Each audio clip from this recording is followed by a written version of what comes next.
Now took all our neighborhood gangs, and now you give them an organization based out of that was been running since the 70s. It's almost like a Fortune 500 company. If I get control of this pipeline, I run the city.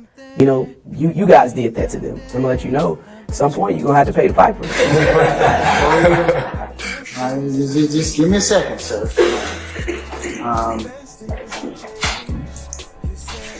Yeah, I'm wearing the same suit tomorrow too. Nah, I got a green suit. I'm wearing just like. I think I'll get your style.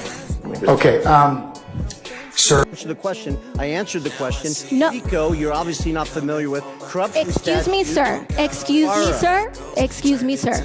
RICO is not a crime. It is a category. What is the it's a category of crime right now? What's the address? What's the address? Huh? What's the address? 3376 Peachtree. 3376 Peachtree Road. Now, what's going on? I mean, we have a group, the Little Wayne group.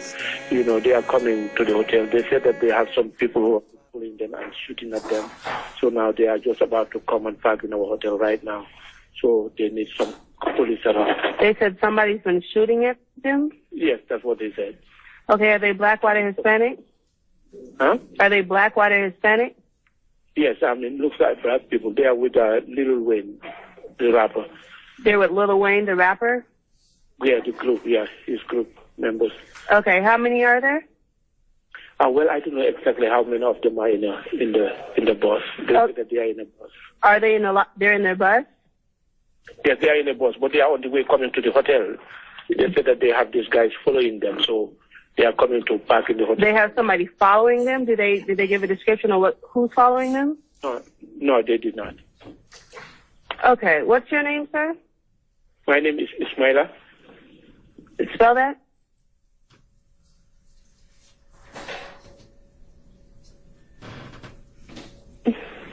Ismaila.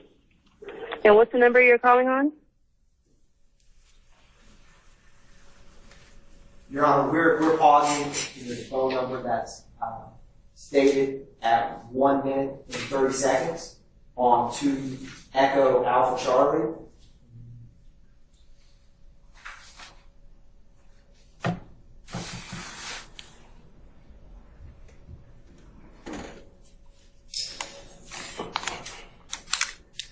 $500.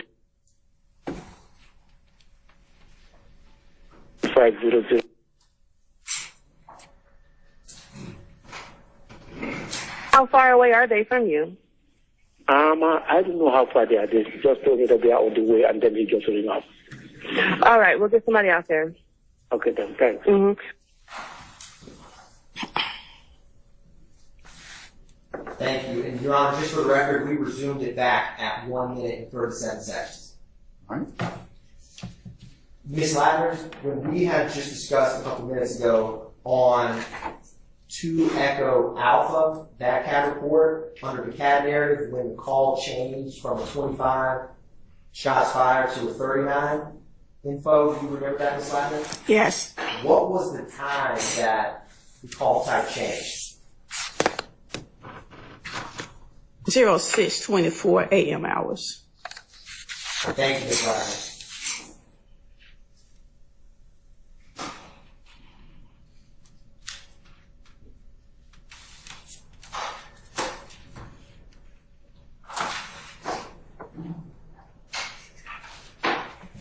No further questions for Bot State, Your Honor. Cross. Mr. Adams, go ahead.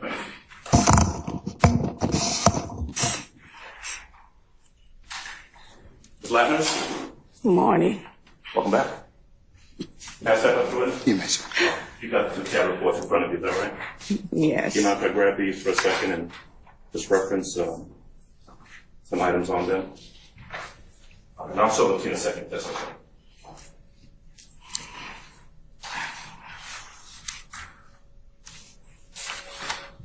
All right. So to kind of, if I can sum up what I heard you testify to, there is a 911 call that comes in at about 3:24 in the morning of April the 26th. Is that right? Correct. Okay. The CAD reports make reference to the calls, and there are 2 calls. Is that correct? Correct. All right. Now, I want to ask you about 2 Echo Bravo, and I'll show you what I'm talking about. One more time, Judge? You may. All right. All right, so this is the CAD report that you referenced earlier. It was up on the screen. And did I hear you read out this portion where it talks about the call coming in and a tour bus en route to a location being shot at? Yes. Okay. Now, according to the CAD report, the caller advised that Lil Wayne called and told him they were being shot at while en route. Is that right? That's what it says on the CAD report. Okay. Now, I heard that one 911 call played. Is there another 911 call from someone identifying themselves as Dwayne Carter or Lil Wayne that you're aware of? I can't advise, no. Okay. Now, these were calls that came into City of Atlanta 911. Is that right? Correct. Now, are you aware of any calls that would have come into Cobb County or Marietta or any other jurisdiction in regards to this incident? No. Okay. If there were a call that had come into a different jurisdiction, I'm just asking now about how 911 dispatches work. If there were a call that had come into, for example, Cobb County 911, and it was related to this Atlanta call, would there have been something indicating that a previous call had been made to Cobb County about this? If Cobb County called 911. Okay. But as you sit here and having reviewed the documents, you have no indication that there is a separate call from anyone named Lil Wayne about this incident. Is that right? Correct. Okay. I noticed that the 911 call that was played was an individual who was relaying what was being told to him by someone else. Is that what it sounded like to you? He advised third party. Okay, so that person was saying what a third party had told him, and that person was calling into 911. Is that right? Your Honor, Basis. calls for speculation. I'll sustain the objection. Okay. Am I correct that the person who was making the 911 call was referencing, as you listened to it, was referencing what had been told to them by someone else? Correct. Okay. Am I correct? There was no description given of whatever or whoever was shooting at the bus on that 911 call. Is that right? Correct. There's nothing in either the 911 call or the CAD report that gives a name or a description of a person that is supposedly shooting at the bus. Is that right? Correct. Okay.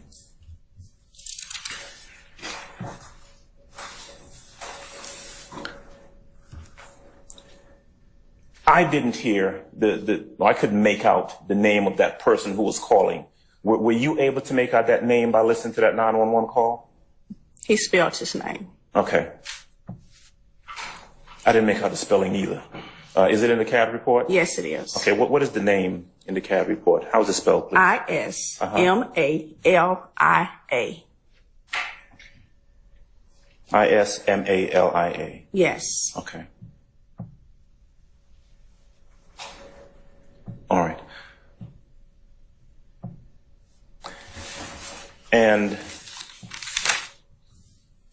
if I'm correct, and then please tell me if I'm right or wrong, the first CAD report makes reference to a call that came in from a location on Peachtree Road. Actually, both of them came in from Peachtree Road. Is that right?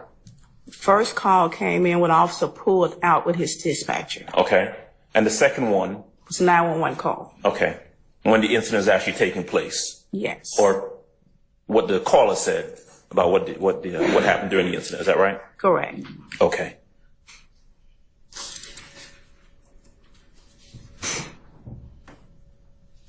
All right. Ms. Latness, hold on 1 second for me, okay? 1 second, Judge. Yes, sir. I think that's it. Ms. Latness, thank you, as always.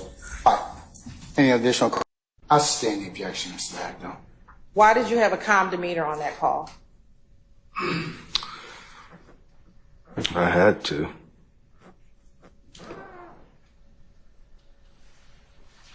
You said you had to.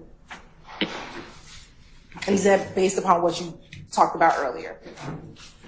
It's just to make sure somebody had to be in control of the situation, or it could have really been a heck of a lot worse.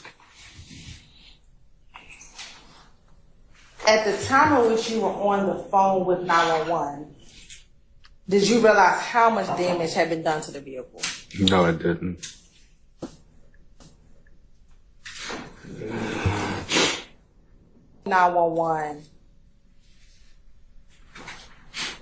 Was your primary thought the safety of those individuals? I sustain the objection. What was your primary thought? The safety of my passengers. Between 285 and the hotel, did you make any other stops? No, we went directly to the Mandarin Hotel. What is depicted in 67? That's a bullet right there. It's a bullet that hit right there. And again, were those defects inside of your vehicle prior to leaving Miami? No. Okay. And earlier, when you testified that you heard gunshots coming from the back of the bus first? Yes. Okay. Now let's go to 68 Echo. And 69 Echo. And 70 Echo. What's depicted in 68, 69, and 70 Echo? This right here is where the radiator is, and that was shot. Now, did you at any point in time find anything in the radiator when you were looking at the bus? Yes, I did. After getting to the hotel, and I was just looking around, I looked to see how far the radiator was damaged, and I saw a bullet lodged in there. And what, if anything, did you do with the bullet that was lodged in the radiator? I called, and either Racy or Dennis. Dennis came in, I believe. I met Dennis, Detective Dennis, and gave it to him. And do you know what agency Detective Dennis worked for? No, I don't. Okay. Now, with this damage to the radiator, again, was that there prior to leaving Miami? No. Okay. With this damage, were you able to drive the bus after you got it back to the hotel? Damage, were you able to drive the bus after you got it back to the hotel? Luckily, I got it back to the hotel without blowing the engine, yes. Okay. Pulled over to the side. I recall it wasn't a car length. It was about a half a mile or so. They kept on and went on up, and I saw where they were going, okay. And I saw them pull over.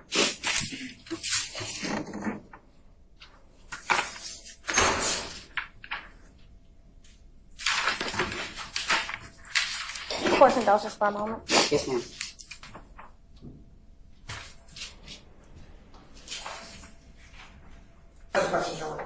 Cross.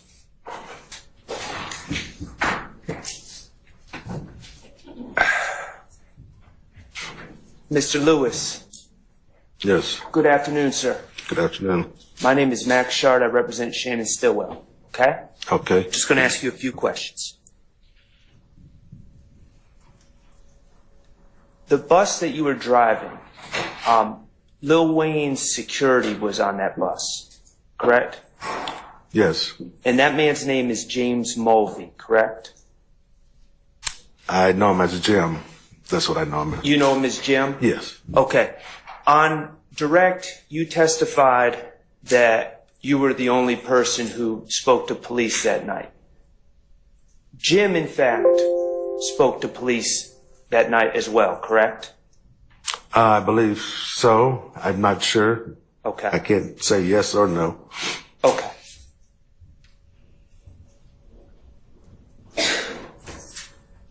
Now, we heard your 911 tape, the 911 call, and you also gave a statement to the police that night at the hotel, correct? Yes, I did. Okay, and you were willing to cooperate with the police, correct? Yes. In fact, and I'm not saying there's anything wrong with it, you wanted to prosecute this case, correct? No. Well, the police asked you if you're willing to prosecute, and you in fact answered that you were wanting to prosecute the case that night. Okay. Okay. So certainly, you wanted to, when you gave your statement to the police, you didn't hold back any information, did you? Well, when you have a CDL, which is federally governed, I just can't choose not to speak. I understand. So I did what I'm supposed to do. I understand. And you wanted to give the police as many details as possible about what you had seen. Well, I had a job that I had to maintain, and if I didn't cooperate, I'm sure my company, Pioneer, would have probably told me, because they had insurance, I'm sure, if I didn't cooperate and say... Your Honor, I'll sustain the objection. Okay, well, I don't want to get too far off field. Okay. All I'm asking is, when you gave your statement to the police, you wanted to give them accurate details about what you had observed. That's my job, yes. Okay, and you weren't seeking to leave anything out, correct? No. Okay. And so I want to talk to you about what you've testified here today. You, as I understand it, you're driving the bus. You hear what you perceive as gunshots. Correct? Correct. Okay. And you are on the front, in the driver's seat of the bus, front left of the bus, correct? Correct. Okay. And after hearing gunshots, you saw two cars speed past the bus on the left. Correct. Okay. And eventually these cars ended up pulling over on the right side of the road past the exit that you were getting off. Correct. Okay. And when I say you wanted to give all the details, you could. When I say two cars, there were only two cars that sped past you on the left, correct? To my knowledge, yes. Okay. And one of those cars you've testified was a white sports car, correct? I testified it was a Corvette. Okay, we were going to get to that. White Corvette. And you actually said that you saw flashes coming out of that car, correct? Correct. Okay. And the second car behind the white Corvette, I want to talk to you about that car. That was a white truck, correct? Yes. Okay. And that's what you've always said, a white truck, correct? That's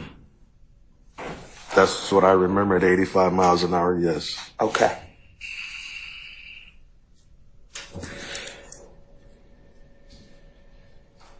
And those were, to the best of your recollection, the only two cars that you saw pass the bus, correct? Correct.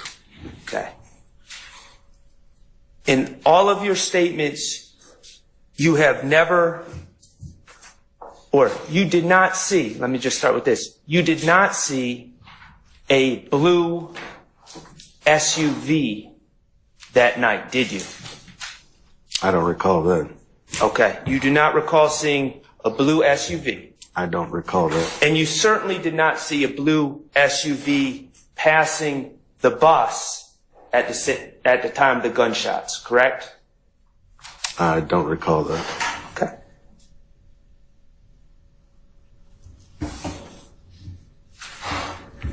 Beg the court's indulgence. Yes, sir.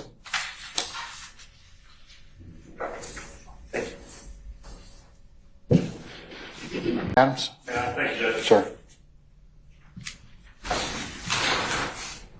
Mr. Lewis, good afternoon, sir. Good afternoon. Good afternoon. My name is Keith Adams, and I represent Jeffrey Williams.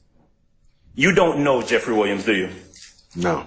He is, however, someone who is named in your lawsuit that you have filed. Is that correct?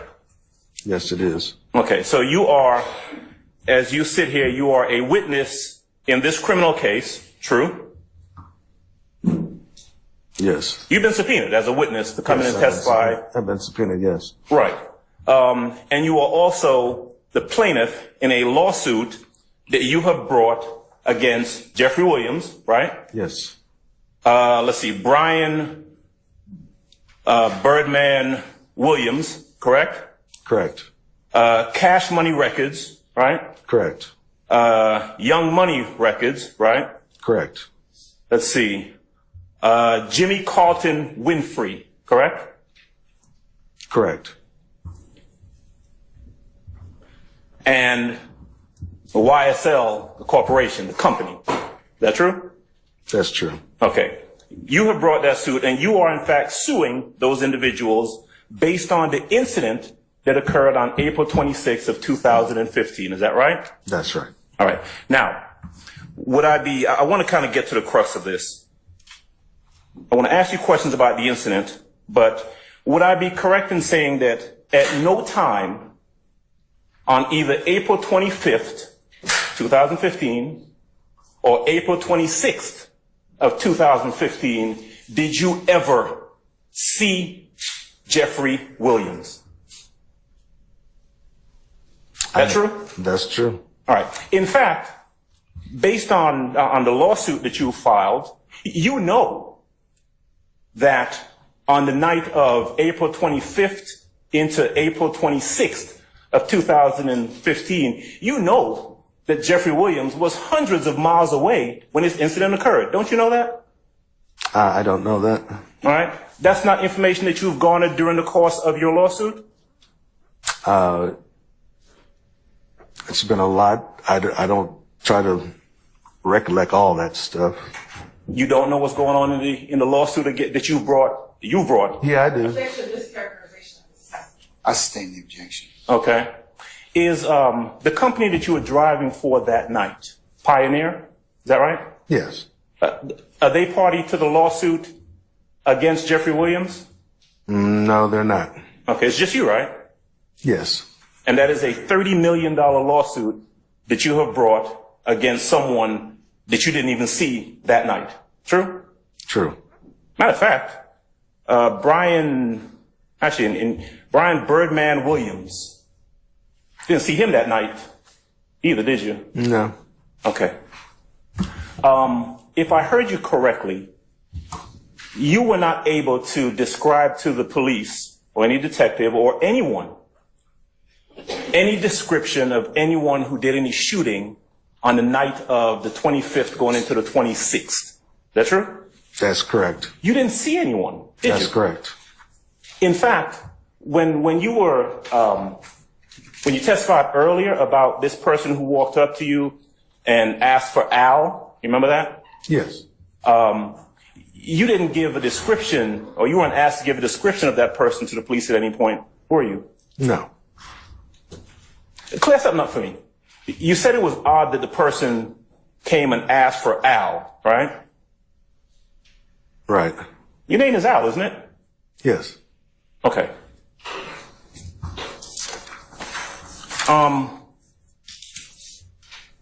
And today is not the first time that you have been called upon to give testimony about the incident of the 25th and 26th. Is that true? This is the first time I've called to testify, yes. Have you had a deposition as part of your $30 million lawsuit against Mr. Williams? Yes, I have. Okay. And in that deposition, you were asked questions by attorneys, correct? Correct. And you were asked to recount the incidents or the incident on the 25th going into the 26th. Is that true? Yes. All right. And you were able to recount and give them as many details as you could remember from that night. As I remember, yes. All right. Now, this is 2015, or the incident is 2015. So we're talking about 9 years. About 9 years ago. Yes. Is that true? And it's fair to say that it's a very traumatic incident, right? Very much so. So much so. I mean, obviously, I've noticed that you've been upset and you were crying out. You were upset. I understand as you've been testifying about this. Isn't that right? Yes, it is. All right. Now, the 911 call that we heard a little bit earlier, true to say, that was you on that 911 call, right? Yes. And you were able to hold it together. You were very calm when you were making that 911 call, true? True. You were able to give whatever details you gave during that 911 call very calmly while the bus was being shot at, right? Yes. Okay.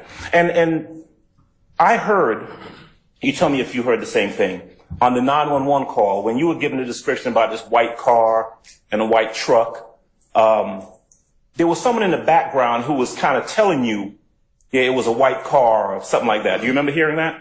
Yes. Okay. Who was that person that was talking to you at that time? Probably was Jim. Probably? He was the one next to me. There was like 12 people on the bus, so I'm not sure who was the one behind me in my ear, but it probably was Jim, which was next to me. That would be James Mulvey, right? I don't know his name. I know him from Jim. I don't know his full name. Okay, Jim, though, is the person that we've described as the security guy, right? Yes. He is Lil Wayne's security person. Yes. Okay, now, so we hear who you think is Jim talking to you, giving a description of a car, right? Yes. Okay, now, and we heard your 911 call. What about Dwayne Carter, Lil Wayne? Where was he when this was going on? Objection made when what was going on? All right. I sustain the objection. You can rephrase, sir. I will, thank you. When the shooting was going on or when you were making that 911 call, where was Lil Wayne? He was somewhere on the bus. The curtain was drawn. I can't look behind myself and dodge bullets. So I don't know. That was not my concern at the time. My concern was to make sure that the bus was safe so everybody would be safe. Do you know whether or not he called 911 at any time while this incident was taking place? Do you know? That Wayne did? Yes, sir. I don't know that. Okay. Let me jump back a little bit, okay? Because I heard you say that you drove from Miami to Atlanta on the night of the 25th or the day of the 25th. True? Yes. Okay. So you drive to Atlanta, and instead of going to the Mandarin Hotel, because you guys had been on the road for 9.5 hours and it was almost time to be at the club, you went directly to the club. Yes. Okay. You park the vehicle. Mr. Carter, Lil Wayne gets off, and he ends up going inside of the club, the compound, right? Yes. Okay. You are out there for a while. I think you said an hour to an hour and a half. Did I get that correct? Yeah, a few hours, yes. Okay. And essentially you're waiting for Lil Wayne to get done. Right? Right. I heard you describe the scene out there as you said there were all sorts of people out there on the road, on the street. Is that right? Outside the club. Yes. It was pretty crowded. Yes. There were a lot of people. All right? Right. And at some point, you got out and you kind of did a walk around at the bus before Lil Wayne came back to the bus. Is that right? That's right. Now, as you do that walk around, that's when this guy comes up to you and asks about Al. Is that correct? Yes. All right. And he was by himself. There was another guy with. There's two of them. Okay, so two came up initially. Yeah, one was the talker, and the other one was, I don't know, he was with him. Just there with him, right? Yeah. Anybody else around those two guys? Not that I recall. Okay, so it wasn't that a whole crowd of 25 or 30 people came up to you. It was these two guys, one of whom asked you, where's Al, or is Al here, or something like that. Yeah, everybody went inside after Wayne went inside, everybody went inside. Okay. And yeah. All right. 10 minutes later, you see these two guys, they kind of walk around the back of the bus, right? Right. All right. Nothing else unusual happens after you see them walk behind the bus. Is that true? Yes. Okay. But when Lil Wayne came back to the bus, he got on the bus and there were a bunch of, at least 6 or so other people who were with him, people who were from the club, right? Yes. Okay. And these were not people who had been on the bus before? To my knowledge, yes. This was, Wayne was there, right? Yes. His security guy, Jim, was there, right? Yes. All right. And at least 6 just kind of random folks who came from the club with Wayne. Correct. You don't know anything about those people, right? No. Don't know who they were, right? Right. You don't know what relationship they had to either Lil Wayne or anyone else inside or outside the club, right? Not at all. Okay. You don't know what had been going on inside of the club because you weren't in there, right? Correct. You don't know what any of these 6 or 7 people were doing inside the club because you weren't in there. Correct. Now, what you didn't see Wayne have any sort of altercation with anyone outside of the club. You didn't see that, right? No, that's not my, I don't work security, so that's not my job. Right. I mean, you didn't see that. Right. All you know is that Wayne and these folks come back to the bus, they get on the bus, right? Correct. And if I heard you correctly, Wayne's manager seemed like he was kind of agitated, right? Correct. All right. And what you remember him saying, and excuse my language, was something to the effect of, there's some nigger shit going on. Correct. All right. You don't know what he was talking about? Haven't a clue. You don't know what kind of SHIT he was talking about? Haven't a clue. All right.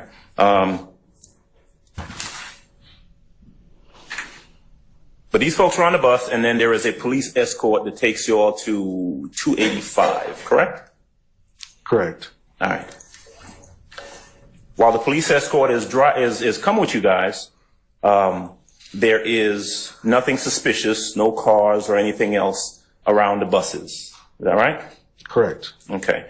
What you do know, though, is that when the police escort leaves, you guys get on 285, you started hearing shots coming, as you described, from the back of the bus, coming along the side of the bus, right? Correct. Right. Now, we've already talked about the fact that you saw flashes coming from the car, not the truck, the car, right? Correct. All right. You didn't see anyone hanging out the window, right? Correct. You didn't hear anyone saying anything, right? Correct.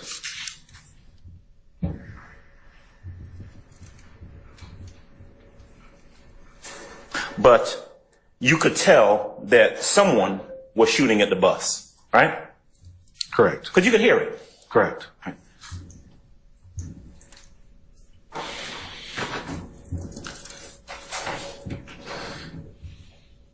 Now, Mr. Short asked you some questions about what you saw. So I'm going to jump over that and just talk about when you got back to the Mandarin. And actually, let me make sure I clear something up, because I heard you say that the cars pulled ahead of you and pulled to the side of the road ahead of the bus. Is that right? Correct. Did they both pull to the side of the road? Both of these 2 white vehicles? I remember seeing one. I wasn't counting, but I remember seeing one at least. Okay. So you saw 2 vehicles, but in terms of, if we're talking about what you saw pulled ahead on the side of the road, we're talking about one car, one white car, right? To my recollection, yes. And that was a sports car, not the truck, right? Right. All right. And you noticed that, and then you all got off that exit right before that vehicle, correct? Correct. There was no one shooting from inside of the bus. Is that right? No. Did anyone come running up to the front of the bus? What's going on? What's happening? What's going on? Anything like that?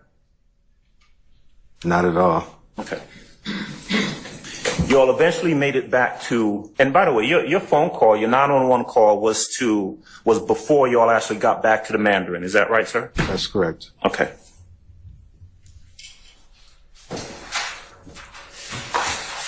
And then, as you told Mr. Shaw a little bit earlier, when you get back to the Mandarin Hotel, the police were there and you had an opportunity to talk to them.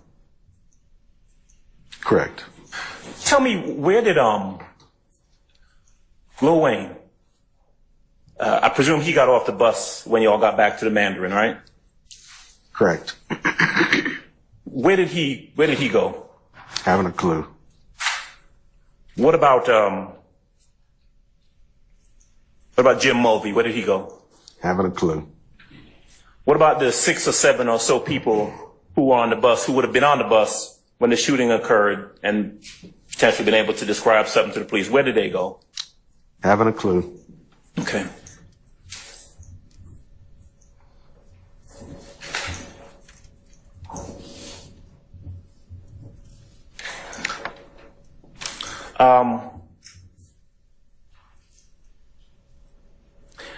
The bus had to be towed back by the company, right? Right. And you didn't see anyone, you didn't see those white cars again when you got back to the Mandarin Hotel, did you? No, I didn't. And is it fair to say that when you got back to the Mandarin Hotel, you get out of the bus and when you talk to the police, are you talking to them right there outside by the bus? Yes. Okay, because you were showing them the damage to the vehicles, to both vehicles, true? Yes. Okay. In fact, wasn't there a crime scene person who showed up that you interacted with? I don't recall that. Okay. You remember talking to a police officer or a detective, right? Yes. Okay. Now, there was no one around the bus at that point when you get back to the Mandarin to whom you were asked to describe or anything like that, right? I just talked to the detective or the officer. All right. So it's fair to say that you were on the bus when the shooting occurred and you're able to describe what happened during that shooting and after, but that's all you know, right? That's all I was involved with, yes. Right. And so in terms of who did that shooting, right? Who was shooting at that bus? You don't know, do you? From the 180-page police report, it identified who did the shooting. I'm asking you what you know, sir, because you were the witness, right?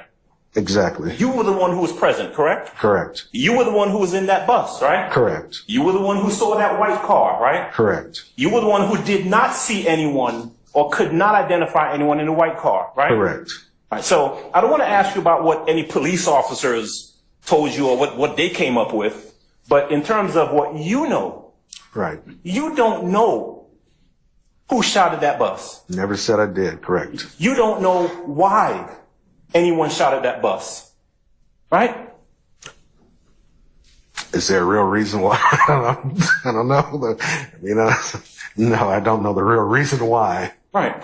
And you would agree with me that it's probably pretty difficult to shoot at a bus on April 25th, 26th on I-285 from Louisiana, right? Let me think. Yeah, it's pretty difficult. Yes. Yeah. Because you know that Mr. Jeffrey Williams, person who's sitting over there, was in Louisiana when all of this occurred. You know that, don't you? No, I don't. You do not? No. Okay. Did you allege that?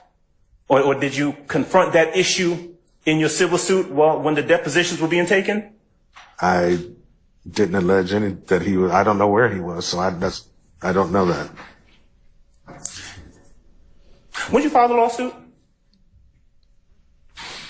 About 2 years after this incident happened. Okay, so 2015 is the incident, and about 2017 or so is when you filed the civil lawsuit and started receiving information and discovery in that lawsuit, right? Correct. Okay. Give me 1 second, Mr. Lewis. Judge, can I have a second, please? Yes. Questions for you. On April 25th and 26th, 2015, you were actually working for Pioneer, the bus company, correct? Yes, I was. And you were, at the time of this incident, you were acting and working within the scope of your employment, correct? Correct. You were on duty, essentially, correct? Correct. Did you file a workers' compensation claim in connection with this case?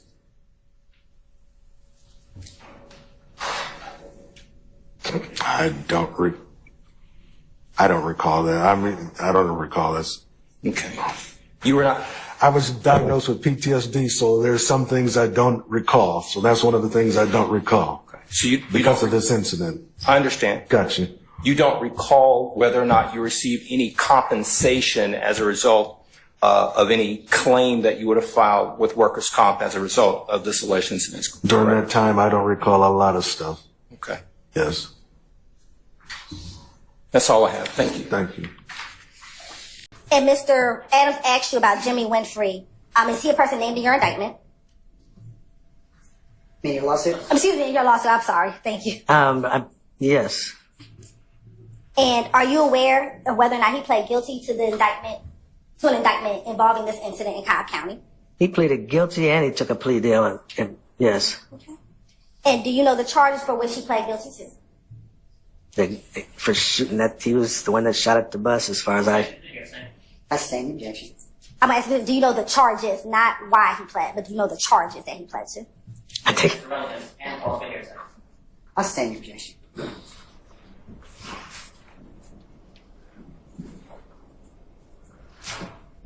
Mr. Adams kept mentioning the $30 million lawsuit. Does that amount of money make you whole after what you went through on the night that this occurred? I stand objection. Your Honor, that's a bias question, and it goes. Well, it's still improper as to the way you asked it, or what it gets at. Already asked him.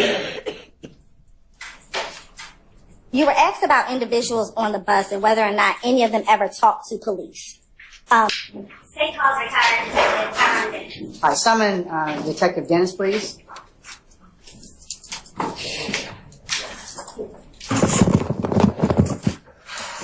All right, Detective Dennis, good afternoon, sir. Sir, if you would please approach the witness stand once you get there, if you'd be so kind and turn and face Sergeant Ingram, sworn as a witness. That's when you're telling the truth, you know about the truth? I do. Yeah, see. Just take a spell your first and last name for the court. My name is Tyrone Dennis, Tyrone, last name Dennis, Dennis. Sir, how are you? Good afternoon, how are you? I'm well, thank you. Would you please tell the jury that if I'm not speaking loudly enough, if someone just let me know. Would you please tell the jury where it is that you're currently working? I currently work as the Director of School Safety for Rockwood School District back in St. Louis, Missouri. How long have you worked there? 4 years. And what do your responsibilities include as Director of School Safety for the Rockwood School District? Rockwood, I supervise 32 schools, supervise 17 police officers, report directly to the superintendent of the school district.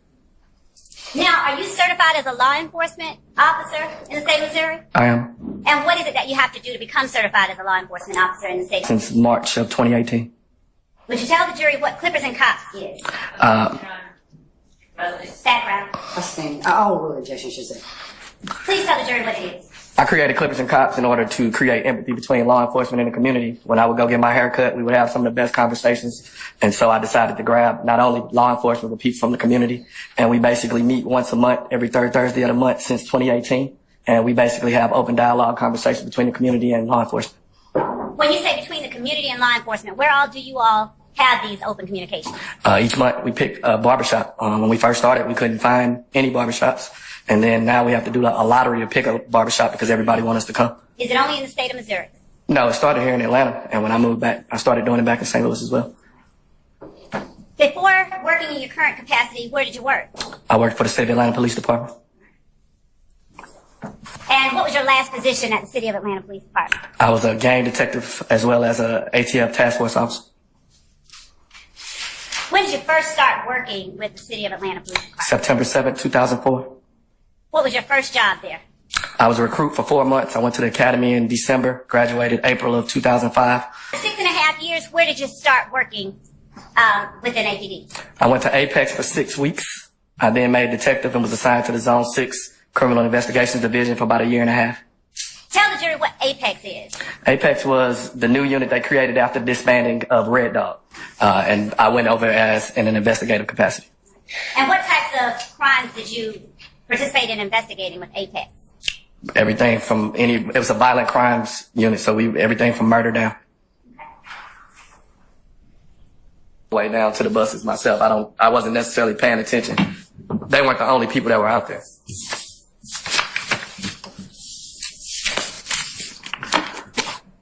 Did you instruct them to do anything? No. Earlier in the night when I saw Mr. Winfrey, we shook hands. And I said, good to see you, good to see you. I was like you got some sense. And keep going. Did anyone with you instruct the group to keep moving? Not that I know of. Do you recall writing in your report of advising the group to keep moving? If I can see my report. I had left a message Sunday for him to give me a call Monday once we talked, explained to him what happened, gave him the details of what happened, and it also explained that I believe I knew who was the driver of the Camaro. I just didn't know his government name. And so on Monday, myself and my partner, Lakia Gaither, she's better at finding people, so she started searching. Basis. Non-responsive? Because he's on direct, so he can testify. Yes. Okay, all right. So, and what else? What's the other basis? His conduct and what he did and what he told Detective Gracie is not relevant to this act. All right, I'm going to overrule that particular objection. I'll sustain the first one now. Okay, so you need to rephrase part of it. Monday, when you spoke of Monday reaching out to Detective Gracie, was that Monday, April 27th? Yes, I believe. And when you spoke about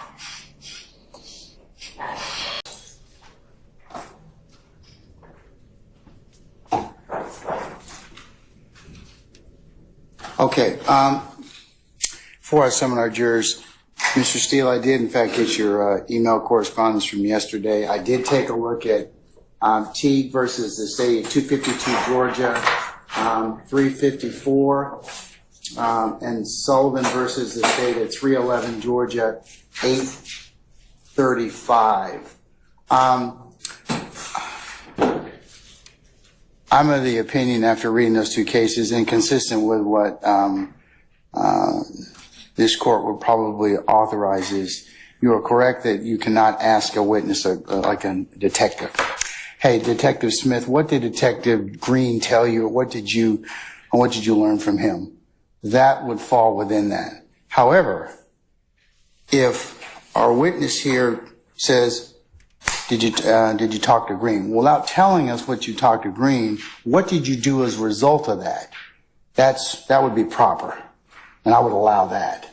But I'm going to, it doesn't really to explain conduct. The two cases that you mentioned, while another officer can't give testimony about what he got from another officer to explain conduct, and in fact, in these two cases, Sullivan and Teague, Sullivan in particular, the issue was that the investigation was attacked, so the court authorized it, said it was harmless.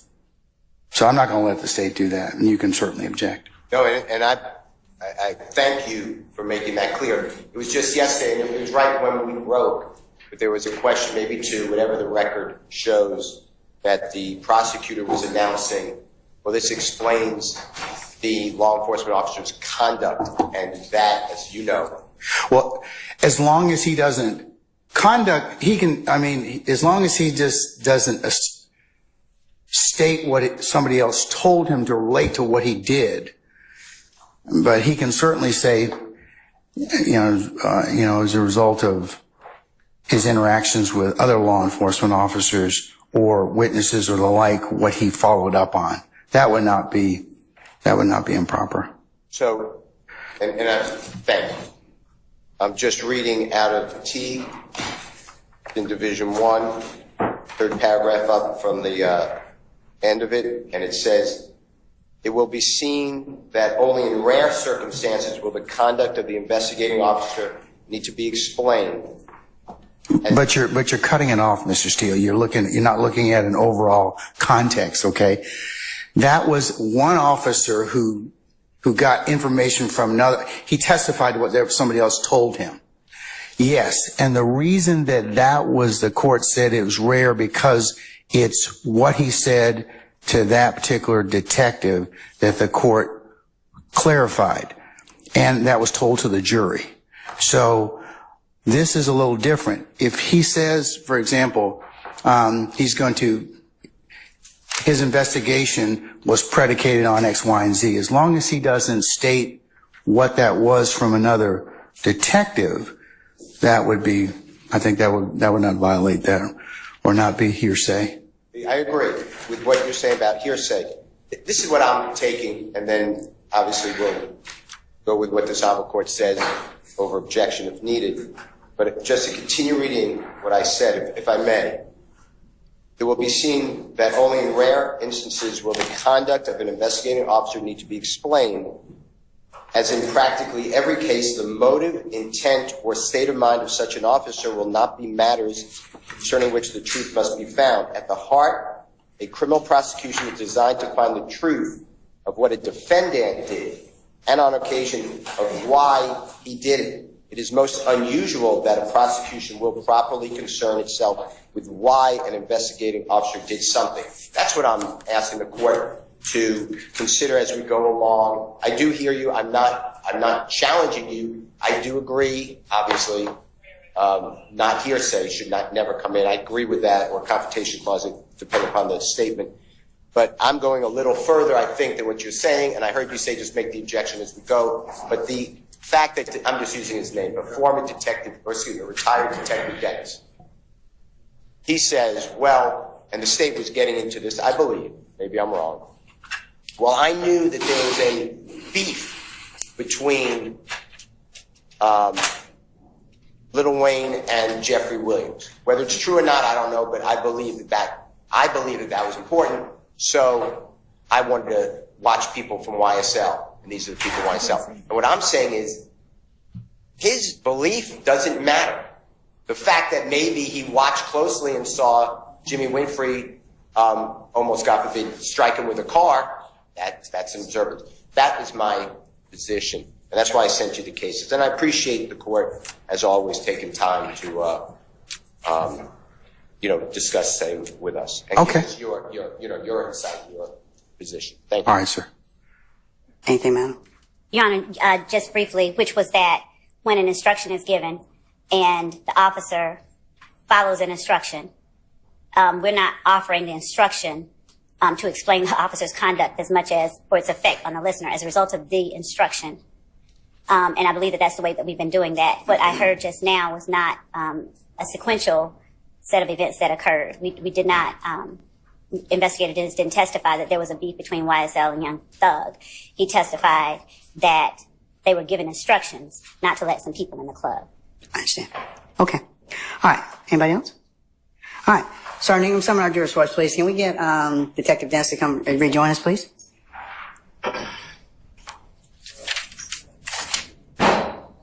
Can't video him. Okay. All right. If you want to video me, that's fine. I don't care. Or Christina.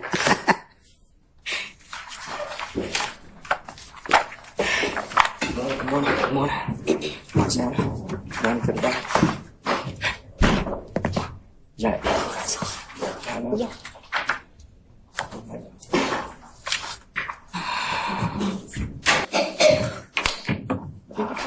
And who was the person you determined had a connection with Summer Good that you saw at the compound that night? Quindarius Zachary. Did you investigate any other? What was the next event that you investigated chronologically that you were aware of prior to talking to Detective Grayson about the shooting from April 26, 2015? Yes, sir.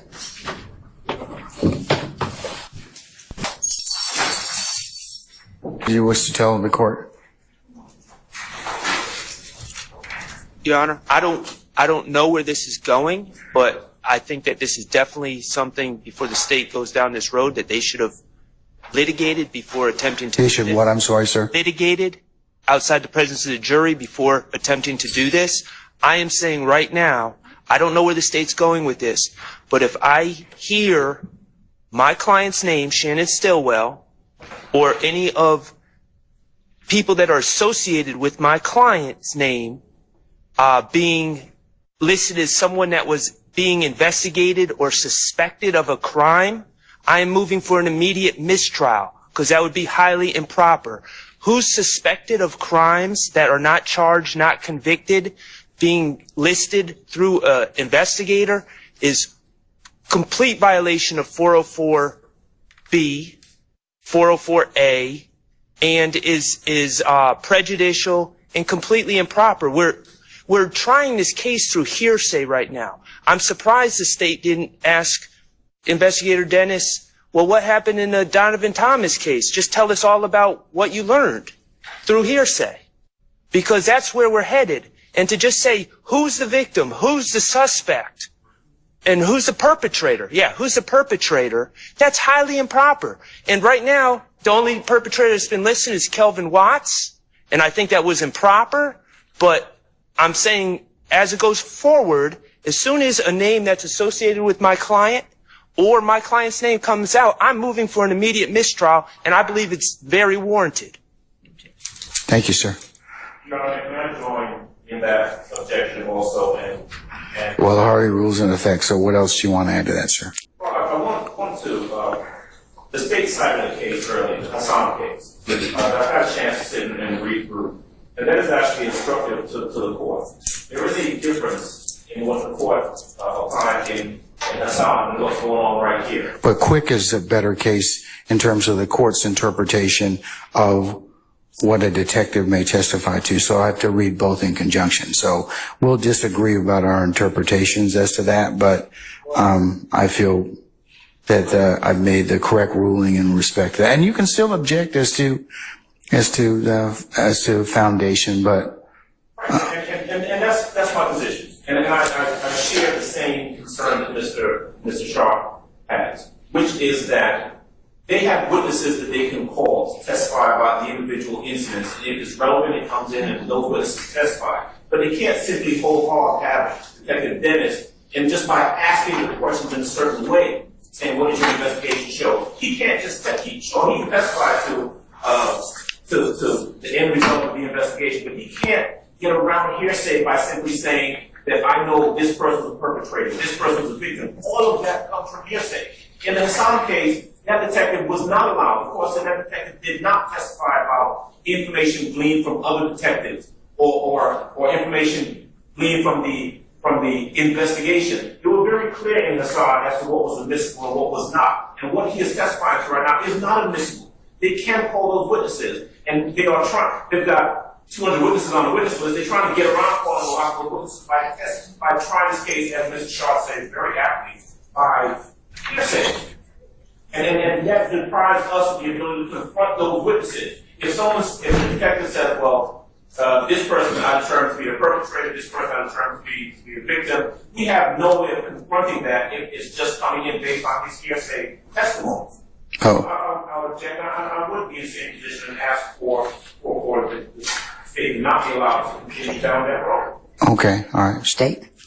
Your Honor, Quick is as the court has pointed out, Quick is the most on-point authority that we have for our questions that we are asking Detective Dennis. We are, as Mr. Adams correctly stated, we are intentionally not asking him who did this, who did that. We simply are asking him, who did he investigate as the perpetrator? Who did you investigate as the victim? And Yes. what group? YSL. All of them? All of them. Okay.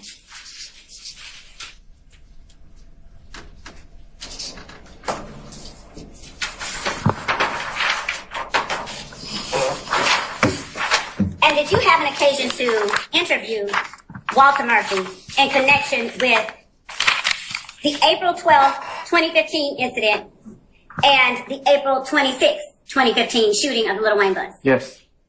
Who participated in those interviews with you? Myself and Lakia Gator.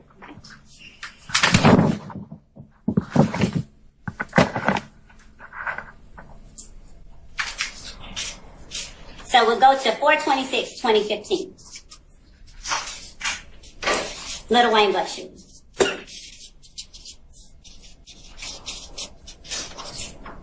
Yesterday, you talked about having written a report in that case. Yes. Did you draft your report On the day was in, on the night of April 25th, 2015. Yes. What did you do? I actually followed him on Instagram, and so I went to his page. Now, would you tell the jury why you were following Jimmy Winfrey on Instagram? I knew him in passing for years, and I followed him on Instagram. Was that out of personal interest or in your capacity as a law enforcement officer? A little bit of both. I've never had any problems with him. I've known him since 2005. So anytime I saw him, even the night of this incident, I actually shook hands with him. Did you find anything that you felt was pertinent to Bracey's investigation on Jimmy Winfrey's Instagram? Yes, a picture of the white Camaro. And what was the nature of the picture that you saw? It just gave a description of, I guess he had just got the vehicle, I'm not sure. And he, like most people, he was showing off his car. How do you recognize Stacey Exhibit 115 Echo? Screen grab from Jimmy Winfrey's social media. And is this a fair and accurate representation of the imagery you grabbed from the social media page of Jimmy Winfrey? Yes. State Tender Stacey Exhibit 115 Echo.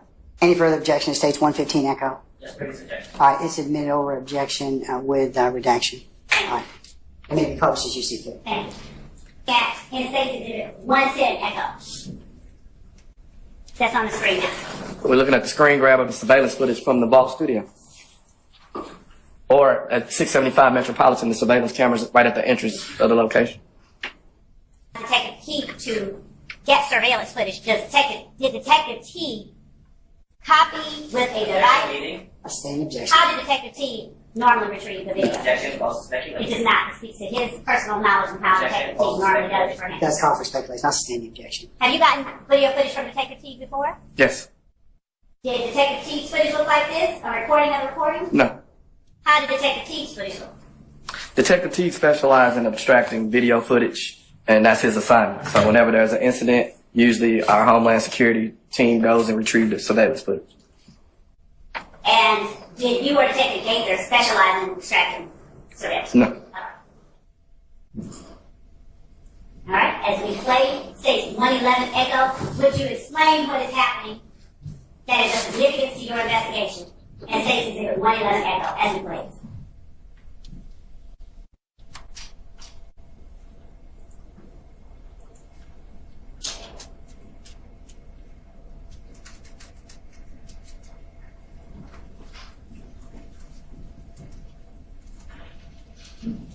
What is happening as we pause Station Exhibit 111 Echo? A car. Approximately 25 seconds in. A car is leaving the vault, or leaving the studio, or leaving 675 Metropolitan.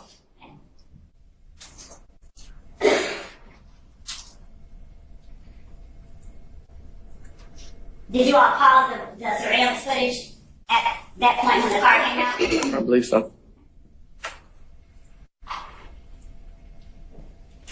All right. And what is happening now?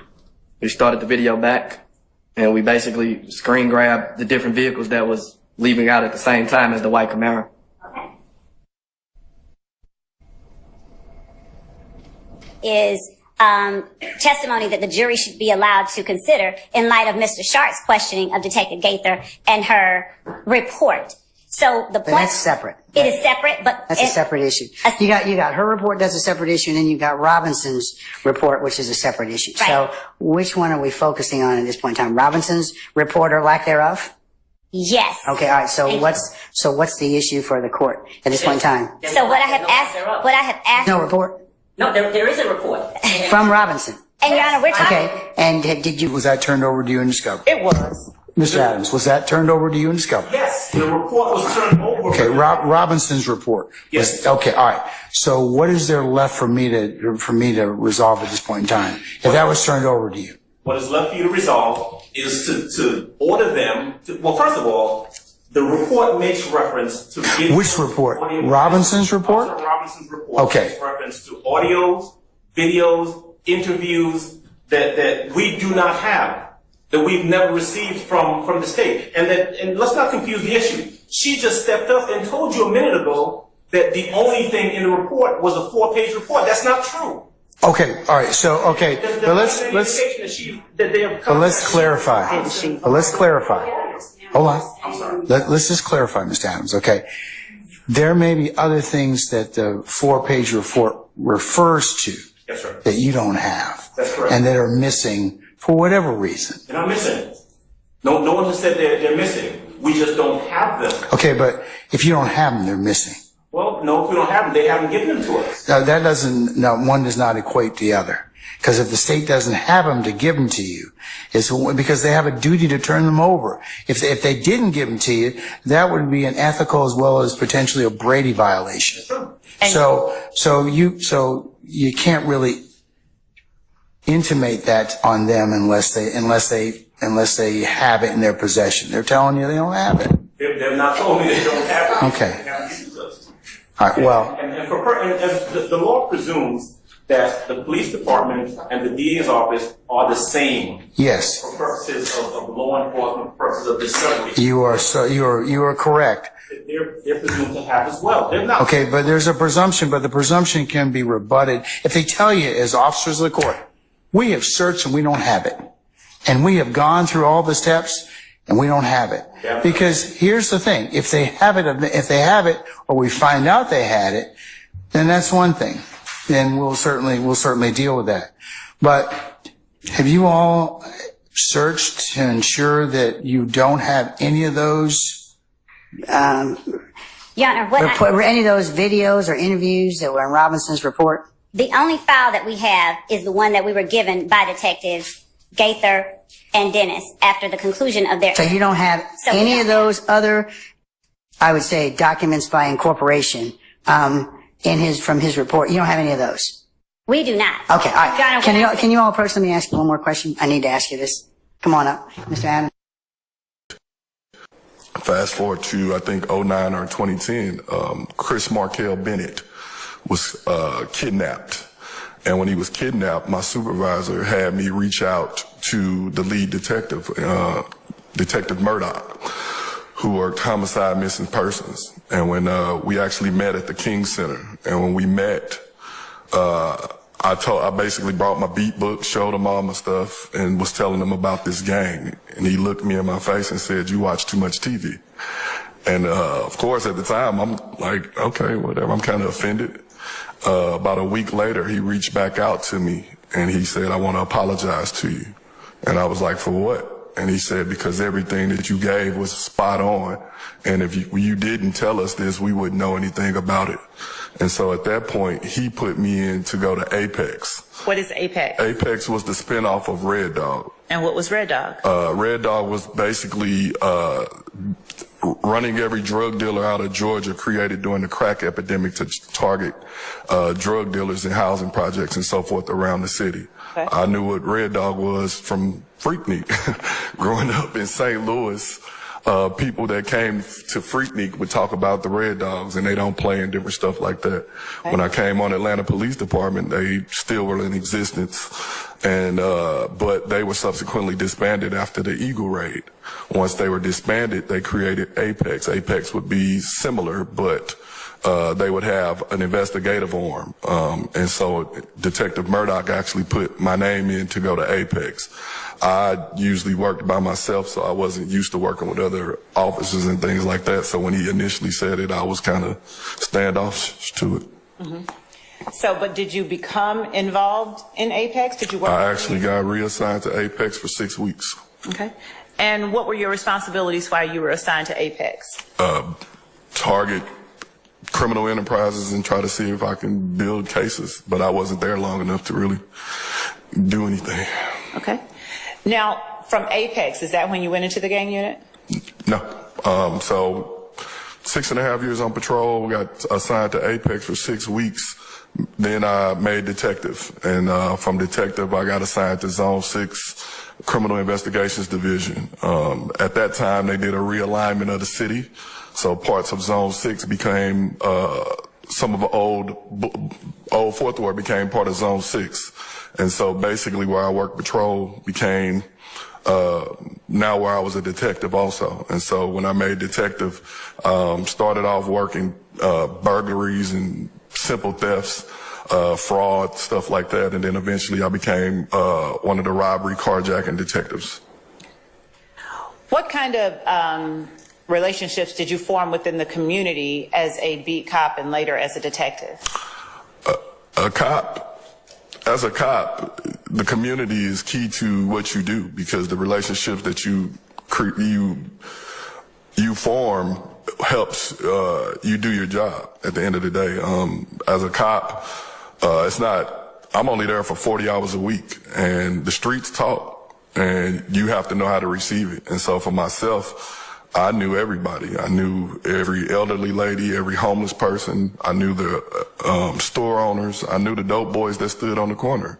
Because working Boulevard, it was very different. People think Boulevard was just one set, and what you later found out was it was people from all over the city that came to the area because of the females upping you off, and you not even know it in common. Or I might say something to you, like I might wet you up, and to you might be thinking, I don't need a bath. You got a water. But if I said that to someone in gang culture, they know exactly what I'm saying. I'm going to wetting someone up could mean I'm gonna shoot you, and that's the blood wetting your shirt. Okay. And so those are things that we had to explain to help it make sense. And that team who were not involved in that supposed rape, God forbid, but they knew about the allegation, they knew about their teammates, they spoke about it with other people, they did not speak with the police. Are they now part of the gang? They still are part of that fraternity, and I think that they would receive scrutiny from the public as if they were a part of that rape, because they are associated with that fraternity who's now associated with that rape. But it's not illegal the way I understand you saying. I'm excluding my understanding. Right. I'm just using yours. But it's not illegal to be part of that lacrosse team, is what you went back to. It's not. It's just a taint for people who are associating, in fact, 3 or more, who can then commit the specified criminal activity. Yes. That's what I hear you say. Yes. But the other people who are on the team, they're not involved in the criminal activity in your mind. Yes. Okay. Now, I'm going to ask you about a couple people, if that's okay. And if you don't remember, you need something to refresh your memory, just let us know, okay? Who is Donovan Thomas? Donovan Thomas. Donovan Thomas is Peanut, Big Nut. He was a member of Inglewood Family Bloods, also a member of... All right, and I'm going to object into getting deep into the specifics of this particular case and who particular people are. In this case, as it does not bear directly on this witness's qualifications as an expert. It was specifically discussed in direct who is Donovan Thomas, and it was specifically proffered that he's part of, or through the testimony, part of IF gang, and this court is being asked to qualify the Honorable Detective, or former Detective Dennis, in an expert of the IF gang. I'm asking about the same thing. Objection. Go ahead. Yes, Your Honor. Can I say something real fast? When y'all keep saying former detective, I'm retired. I left in good standing. I didn't get kicked out or anything of the sort, for the record. Let's just say that, okay? Yeah. Thank you. Are you clear about that now? All right. I will not use the word former. Thank you. And if anyone... For the record, let's just say that, okay? Yeah. Thank you. Are you clear about that now? All right. I will not use the word former. Thank you.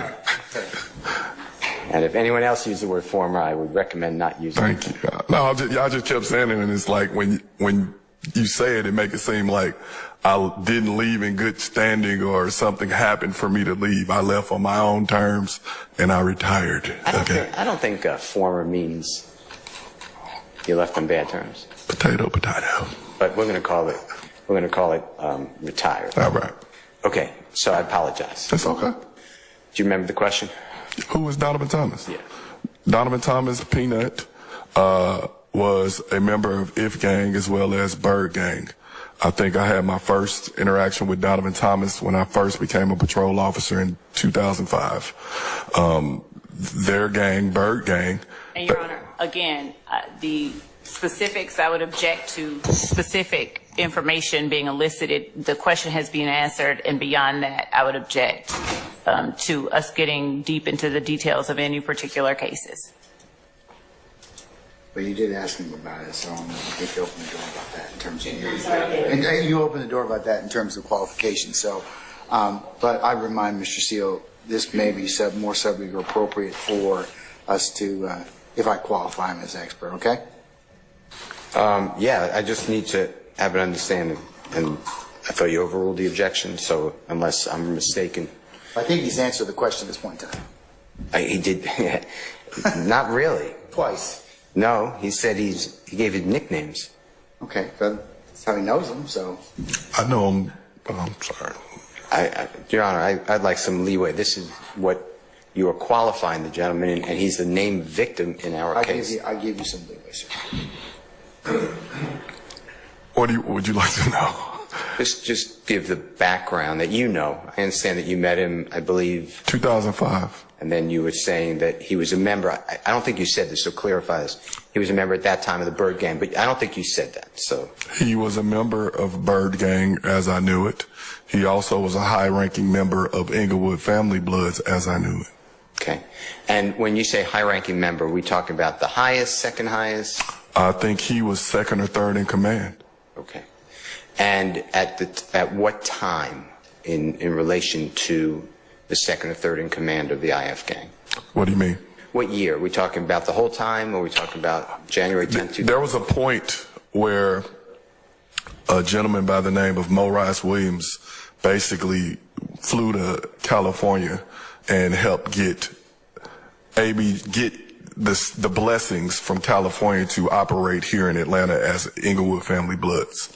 By doing that, Atlanta Blood Gang, which is ABG, Bird Gang, and then Haiti Gang are three different hybrid gangs that basically merged together to become one big gang under the traditional umbrella of Inglewood Family Bloods. Are they all have roots in the Blood Gang? Yes. And with Mr. Thomas being, you said second or third in command, or did I miss that? Yes, I did. Was that, my question is, was that the entire time, or did that rise to power over? That part I don't know. How about we ask it the other way? On January 10th, 2015, was that his position? Yes. As far as you knew? Yes. Okay. And what type of crimes is IF gang committing? Drug dealing, shootings, robbing, so forth. They basically had a stronghold on Summerhill, Old Fourth Ward, or anywhere where they operated. They pretty much had a stronghold on it. And you said on your direct examination today to have you qualified, I believe, that IF gang and YSL, you identified them in your opinion as a criminal street gang. Yes. Were rivals. Yes. If I misstated that, I'm not trying to. Yes. Okay. What caused them to be rivals? If you know, and if you don't know, you got to say, I don't know. I have a general idea of what caused them to be rivals. And I also want to know the background of it. In the summer of 2014, YSL, If Gang, and everyone was one big happy blood family. During that time, there became friction between those in those gangs, which started severing the ties. And some of it had something to do with the music, because Nut basically became smart. He learned that instead of just selling drugs, I could put money behind some of the artists and basically receive a percentage of what they make. Okay. When that happened, he, with the power in which he already had from his street ties, he then started becoming a mover and shaker in the music world here in Atlanta and helping up and coming artists basically get on. And so in 2014, when... Can I interrupt you a second? And I'm not trying to cut your train of thought. Is that through TIG? Say that again? Is that through TIG? Record label? Yes. He had a close relationship with Fly, who basically is the owner of TIG record label. Okay. And TIG this is not a game? Think it's a game. Think it's a game. Thank you. Sorry. Can continue. And if you don't remember where you were, I can. And so in 2014, the rift began not only between KC and his rival, Mr. Watts, as their own inner beef started to occur. There was other rumblings through Nutt and Mr. Williams in reference to the signing of Rich Homie Quan. Can I stop you a minute? Go ahead. Is KC with any, in your belief, any type of gang at that time? Is he affiliated with? Yes. Who is KC affiliated with? YSL. Okay, and we're talking about summer 2014. Yes. And how about Mr. Watts? He's half brother to Mr. Thomas. So is that to take it that he's with IF? Yes. I don't mean to presume. Okay. And is Mr. Watts also a high-ranking member like you denoted Mr. Thomas? I would say yes. He's more of Mr. Watts. Your Honor, I'm going to object to this level of detail in this type of hearing. I understand the court's ruling regarding certain lines of inquiry, but getting into the facts of the individual cases involved here, I don't believe this is the appropriate mechanism. Yeah, let's move on, Mr. Steele.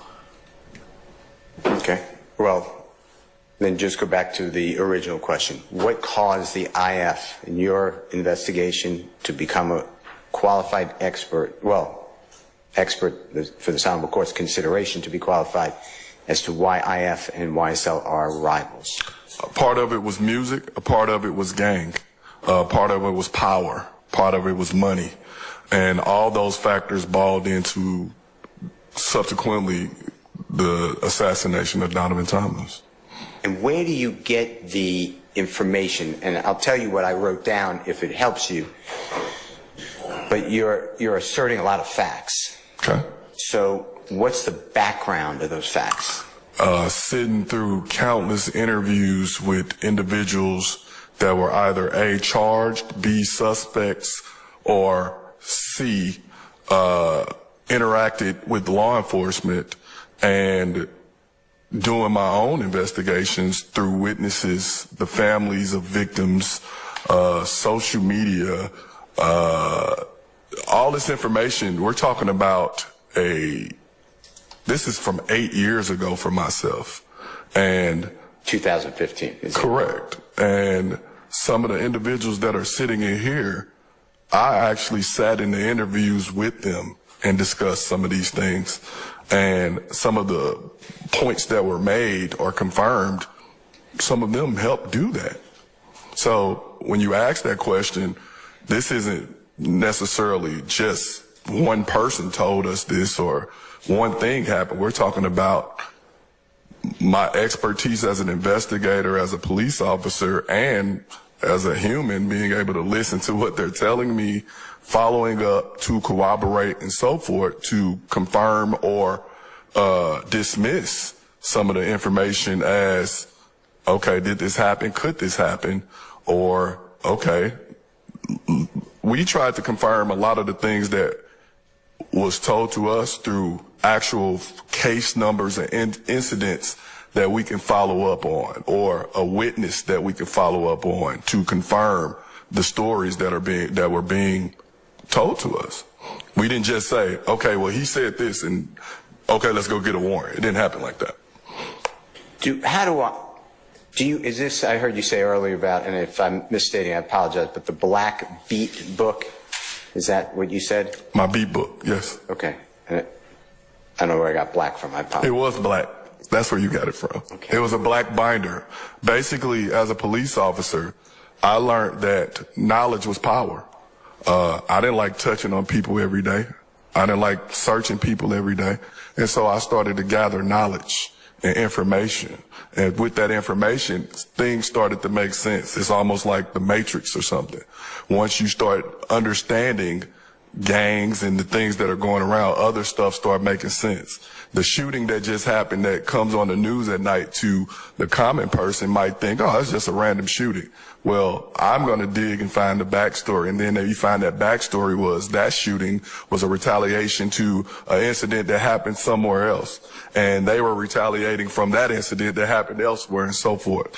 And so my beat book became information gathering. And so that it made sense not only for myself, but my colleagues. And when other people would have incidents, gather that information and compile it in one place. I got the idea from the book from someone else. They had a beat book, and when we needed the information, it was jumbled up. And so for myself, I started to catalog it, and it helped with identifications. It helped with, I didn't know I was doing gang work before I became a gang detective. Where did that beat book go into any of your knowledge that you bring here today on the 14th day of November 2000? I would say yes and no. Once I retired, I left my files where I'm required to leave them, which is at APD. And like I said, I've been gone almost 3-4 years. I don't know where it is now. Do you know whether it was turned over to the prosecution in this case? I don't know. I honestly don't know. Okay, are you whether it was turned over to the prosecution in this case? I don't know. I honestly don't know.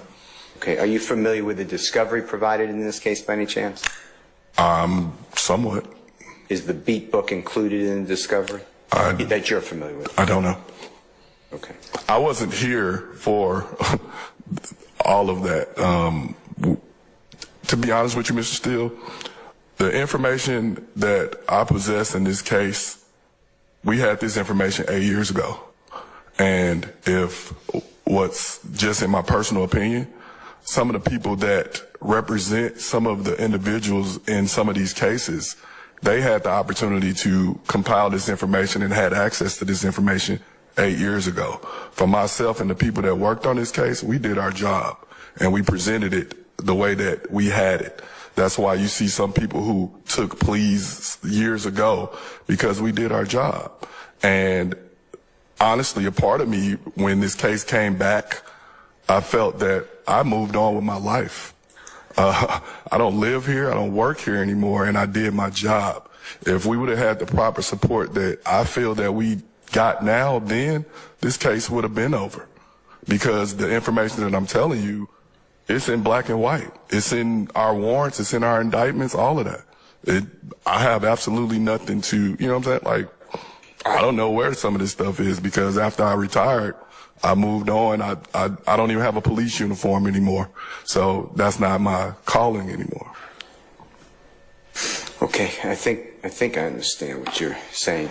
So the beat book may exist, but you Your Honor, I divorced object yourself. to any further questioning about the beat book or anything else. Sure, testify. Let's move on from that. I just have one more question, if you don't mind.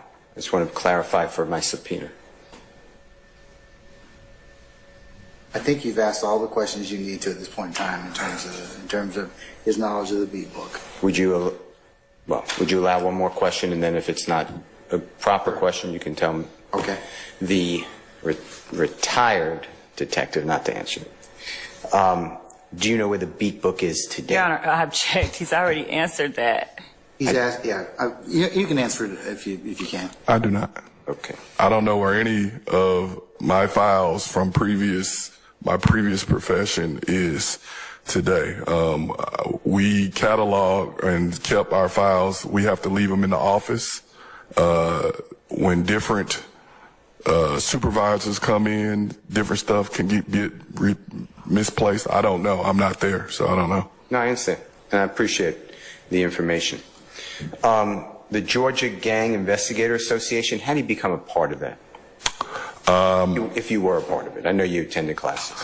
For myself, I never joined, but I often would interact with them. We shared information in-house, and different, I believe, Mark Belknap and Eric Murdoch, Detective Kimball Murdoch, were members of GGI, and we shared information countlessly. Our office was made up of a number of detectives, and of course, when we had an investigation, we talked amongst ourselves. It's just like a law firm speaking with other lawyers inside of your office. We talked about different things. Some things that may not make sense to me may make sense to another detective and so forth, because they may have had dealings with it previously. And that pretty much was our association with GGIA. I presented this summer at the conference. I had actually never been to the conference, but we interacted with them on a regular basis if we had to. Do you know how, and if you don't, just say I'm not sure. I don't. How, well, let me ask the question. Do you know how to become a member or a participant in the Georgia Gang Investigators? Your Honor, I object. That question was asked earlier and answered, I believe. I did not ask it Well, earlier. that's to him, so. I don't. Okay.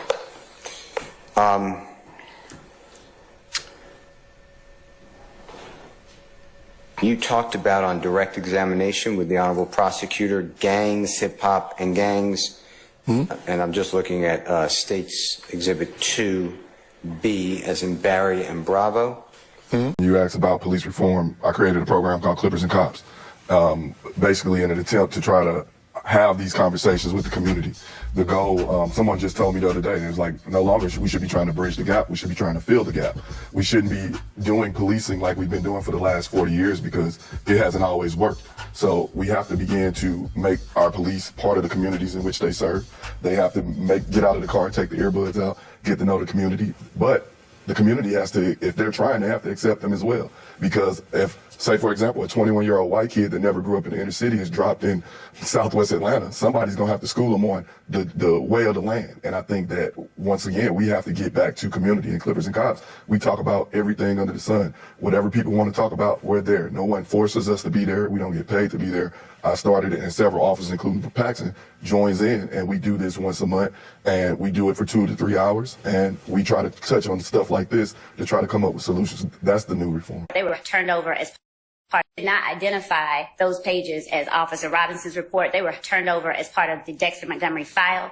But this, what Mr. Adams is referring to, is actually Detective Gaither's report that she sent over to the complaint room, as is evinced by the cover sheet Mr. Adams just referenced with Gaither's name on it. And Gaither included the 5 pages of Officer Robinson's report that Mr. Adams referred to. So we didn't identify 9 pages as coming from Detective Robinson. Okay, Mr. so, Adams so, did. So it's part 5 of it pages. came from Detective Gaither and part of it came from Detective Robinson. No, to be clear, Detective Gaither gave us that whole thick file that they have as part of discovery with all these interviews in it. What we're saying is that the 5 pages of that whole thick file that Detective Robinson did is the information that Detective Dennis and Detective Gaither testified were all that they had from him. Okay. So that's why I'm giving you the 5 pages that go from 161, include 162, 163. We'll look at all 9 pages. Yes. Well, you took a look at all. So so you got to include that as a court exhibit. You ought to know, Mr.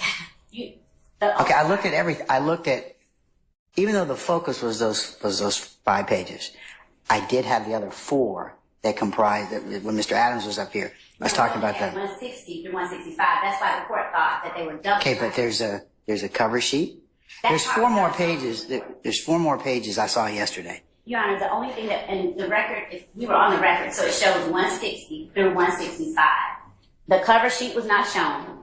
The reason that it is sounding more complex than it is that Mr. Adams is referring to things that the court did not see, but that he thought were part of Mr. Robinson's report. The court didn't see that. All the court had saw was 160 through 165. And then as I noted that it was 160 through 165, the court opined, oh, it must be double-sided. And that's the reason that the court had 9 pages. Mr. Adams. Mr. Adams said 9 pages. Okay, well, why did Mr. Adams say 9 pages then? Because he got confused. He thought that the cover sheet and Robinson's report were part of Robinson's report, as he has just shown me here at the podium. I'm not trying to disparage, I'm just telling you what happened at the podium. So the clear answer to what the court is saying, there are only 5 pages by Detective Robinson. I brought them up to the court. Mr. Adams represented 9, but that was a mistake. That's okay, because that was Gaither's file, not Robinson. The only thing the court saw yesterday was 160 through 165. As it pertains to Robinson. Yes, and Okay. even that part, Your Honor, 160 is not Robinson, it was Crowder. So I have in my hand 161 through 165. And that's exclusively Robinson's. Yes, I agree that what you're about to get to enter into this court's exhibit is what you viewed on yesterday, what I had in my possession. No issue there. Okay, all right. All right. So, Your Honor, would the court like for me to? Just give them to Ms. Weaver. She'll take care of it. Okay. The next issue would be two things. Yeah. The entirety of the internal affairs file that we referenced in our discussion at the bench, that we have 4 pages of a summary of the disciplinary reports of the investigator. Yeah, I asked her to ask about that. We asked for the totality of the file. They said they would look for that or contact whomever. And we asked for the totality of Robinson's file, including the audio tape and videotape items that were referenced in his report, that they said their investigator Green had made contact with the Atlanta Police Department about, that there was an email that Ms. Hilton had, that they would provide the email, number one, and they would have investigator Green or someone reach out to the Atlanta Police Department again to see about the totality of Officer Robinson's report. And that's what we need an answer for this morning, as to whether they've done any of that and what they have. Okay. Your Honor, we did go back and reach back out once again to the Atlanta Police Department, the major that we spoke of yesterday. He gave us the same response, that there are no recordings as referenced. Recordings as to Mr. Robinson report.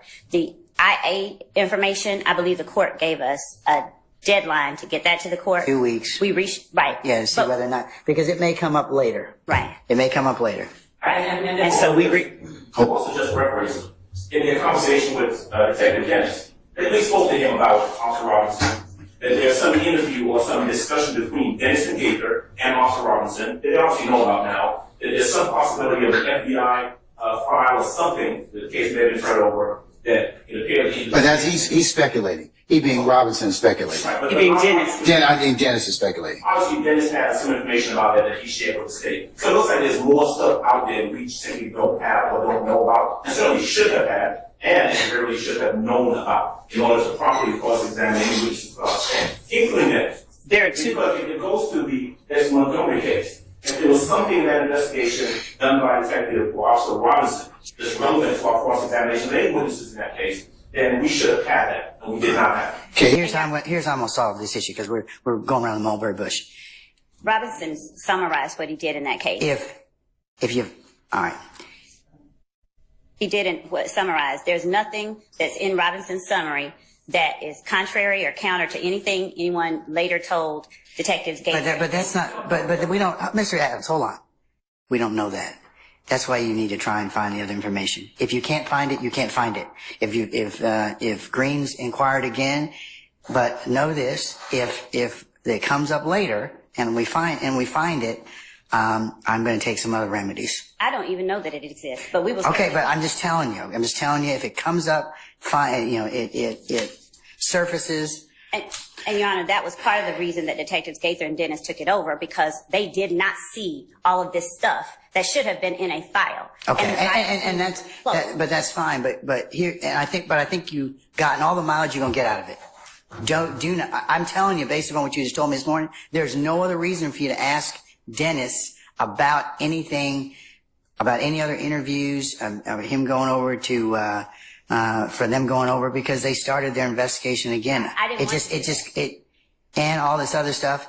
It's speculation on Dennis's part, but I think in all candor, you probably need to ask him. And you all probably need to look. Ask him or not? You probably, no, you all outside our presence in hearing. You probably need, with a representative of the defense, you probably need to ask him, okay, look, there may be no truth to no truth, and I'm not disparaging him at all, but there may be no truth, rumor, or innuendo as to what he knows about Robinson, or you may, but you've at least got enough out there at this point in time where it's like, you should probably inquire. Was there an FBI investigation? I did do, and he said he does not know. But being Dennis? Being Detective Dennis said, I thought that there was, but I think he got terminated, or he resigned before he was released. That's all that he knows. Okay, have you all gone to, or had one of your investigators go over to APD Internal Affairs and ask about this particular history? Sit down, eyeball somebody, and say, hey, could you just tell us whether or not there is a recording, a video, or any other source documents you use to to talk with Robinson. If they tell you, nope, we don't have them, or it's going to require you doing X, Y, and Z, then you probably need to do that. But We'll go beyond the major that we've spoken with, and we will have someone physically go to IA wherever they are at APD. But we have, just for the record, we have spoken twice with persons at the Atlanta Police Department. And as far as the internal affairs, that's the 2 weeks down the line. We haven't. Okay, but here's the thing: internal affairs may have, you don't know, but they may have those things that are referenced in Robinson's file, Robinson's report, I should say. We don't know, but at least you can say, hey, nope, we don't have them. We run everything to ground and everything else, and they're just not there. But it might also give you some historical knowledge as to what or the circumstances are.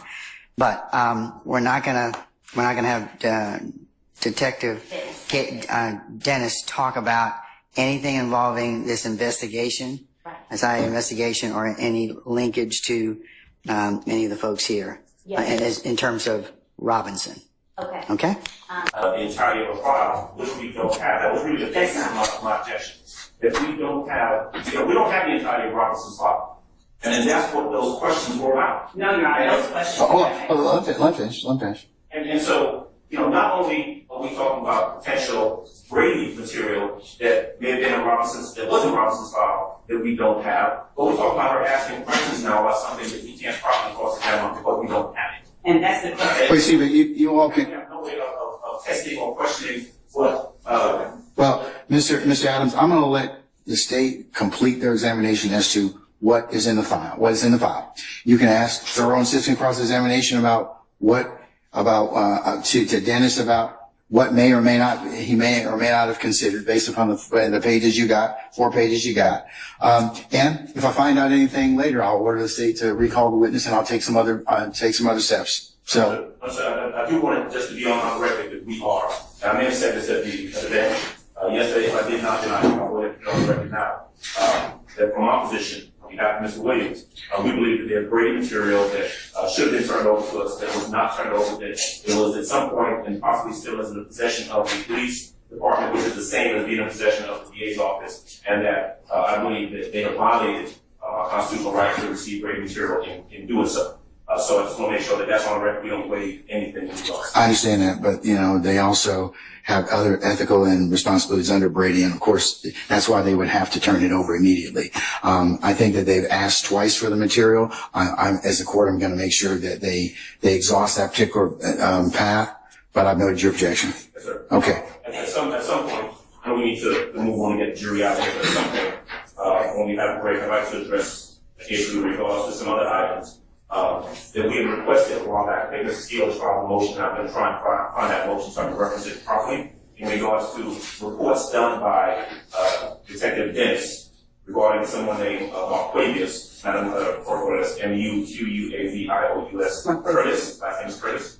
An investigation done by Investigator Dennis in regards to that individual that's relative to this case. We have requested, I believe the court had instructed the state to turn it over to us. We've not received it. But again, at the appropriate time, I'd like to address that. I don't want that to go past this. Your Honor, I can address that pretty quickly. I think they can look in the discovery that has been provided. Have personally seen the people in the video outside of the video. Yes.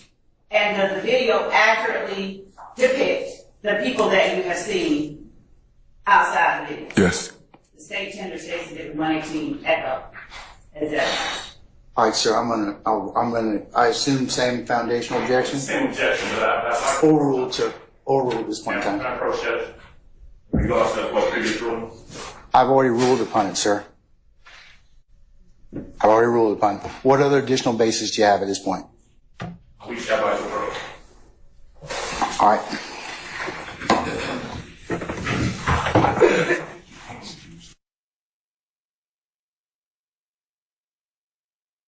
Okay.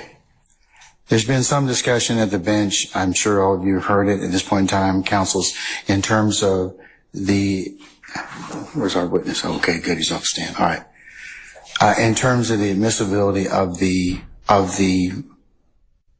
video and the foundational requirements, I know that originally,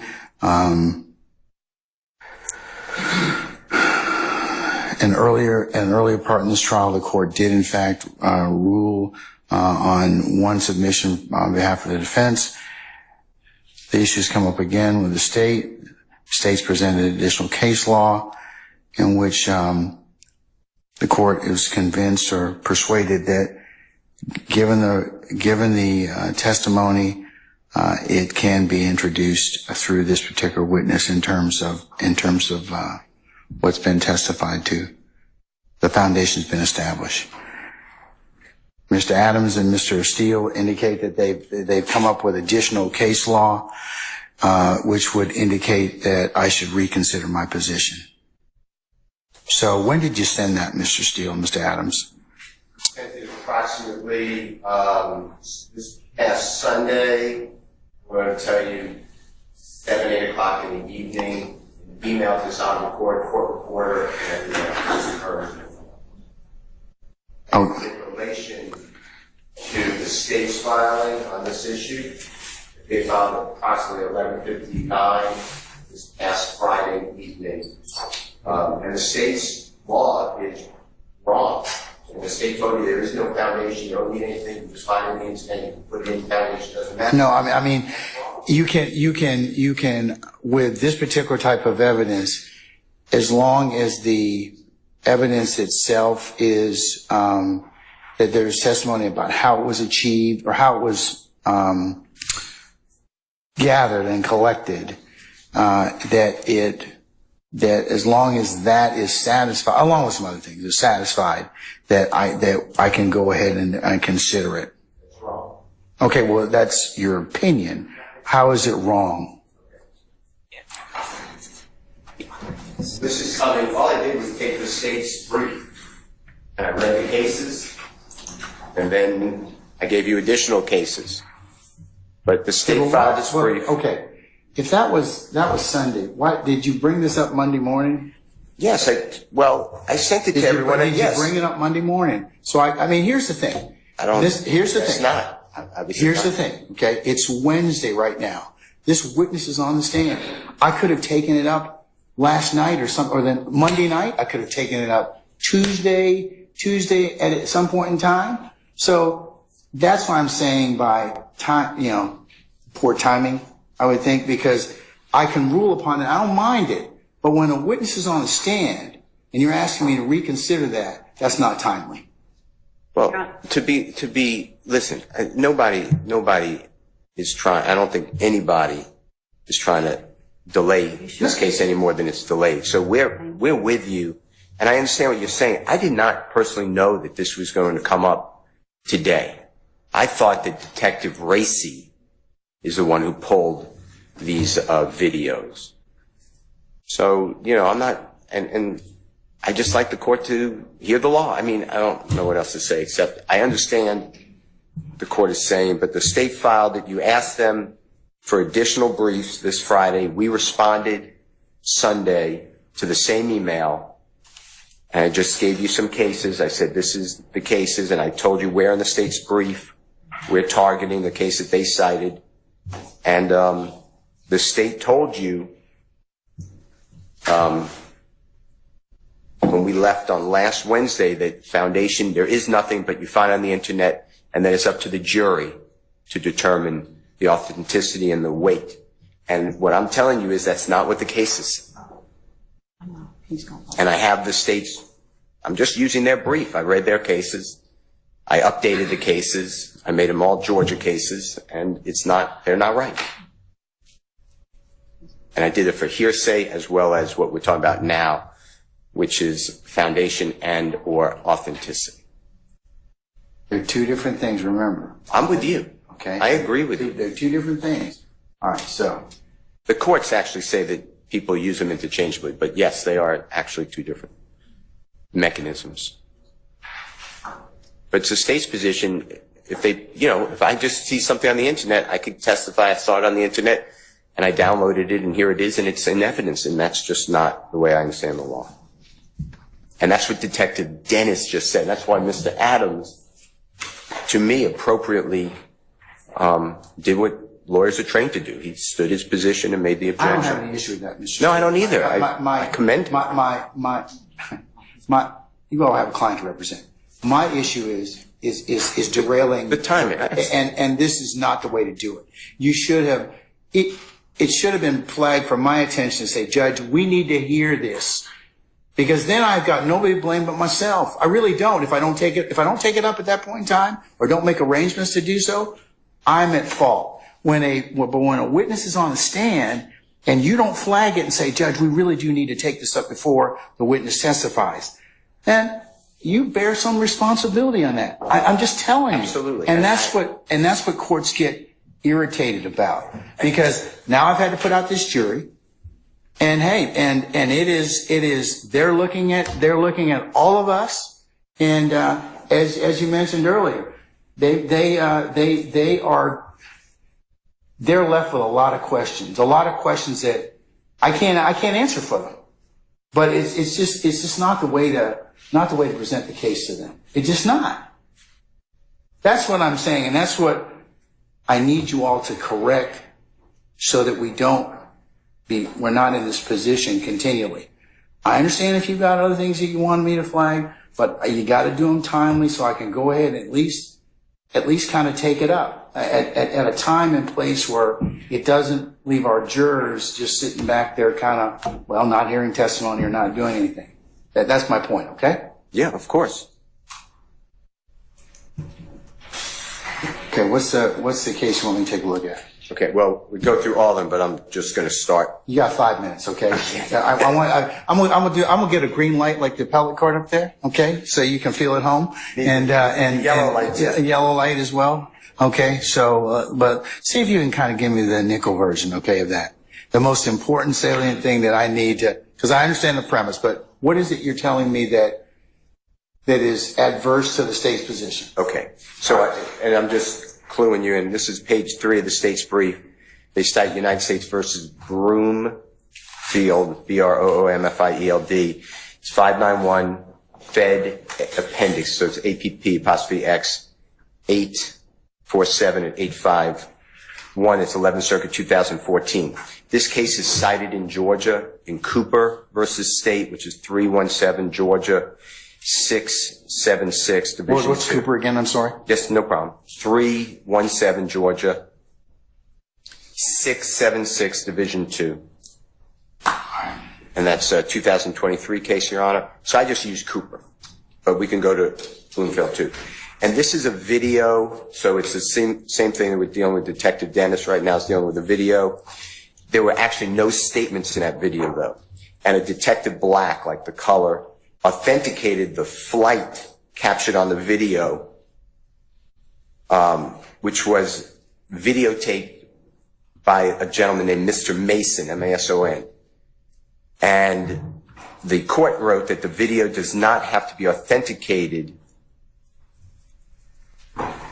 solely by the person who made the recording or who was an eyewitness to the events, and that Detective Black properly authenticated this fight, I think I said flight, but fight video, because he testified, and here's his foundation. He's responded to the apartment complex concerning this fight as part of his investigation. He personally observed the location and spoke with multiple eyewitnesses of the day's event. Thank you, Your Honor. This time I think I have no further questions. Cross. Mr. Sharp. Okay, first I would like to talk to you about the tragedy of September 26, 2015. Okay. That was the day that Tierra Jones was killed. Okay. Now I want to clear up a couple things. From your investigation, my client Shannon Stillwell, Miss Shakoya Duncan, and Tierra Jones were in a car together, correct? Correct. They were purchasing food at JJ's Chicken and Fish, or Fish and Chicken? Chicken and Fish, we'll go with, at University in Pryor. Correct. Okay. And some individuals followed them from that restaurant, shot in a car. Objection, Your Honor. Compound. That's the standing objection. You can rephrase, sir. Did some individuals follow the car that Ms. Jones, Mr. Stillwell, and Ms. Duncan were in? Yes, Okay. Did individuals shoot into that car? they did. Did they shoot Ms. Jones in the head? Shot her in the face. In the face? Yes, Killed her? they did. The car crashed? Yes, Miss Duncan suffered severe leg injuries. yes, Mr. Jackson suffered severe injuries that put him in the hospital as well, correct? yes, He had a collapsed lung and broken bones and different things of that nature. that is correct. Now, you testified about things that Mr. Stillwell told you. Mr. Stillwell never said he saw who shot. He said he saw who was waiting to follow them outside of JJ's Fish, correct? That's not what I recall. Did he not say that he saw the individuals at JJ's Fish? He said that as well. Okay. Now, I appreciate your candor. That he I should say, I'll watch the same objection. he was shaken up, Mr. Stillwell. Obviously so. He had just been in a shot at and a car that flipped over. So, yeah, he was shaking up. And from your observations, he felt horrible about what happened to Miss Jones, correct? He did. You can repeat your It answer. was vague. It was vague. Please repeat your answer. He felt horrible? Yes. Thank you. Now, additionally, you testified in September of 2015. An incident occurred at the Green Store. Yes. And that Green Store is on Glen Street, correct? Correct. Do you know the address? 322 Glen Street. Okay. 322 Glen Street. And your investigation is someone, we don't know who, correct? Someone what? Someone shot at Mr. Stillwell's head. That is correct. And we don't know who. I had speculation. Okay, well, I don't want you to speculate. Was anyone charged? No, sir.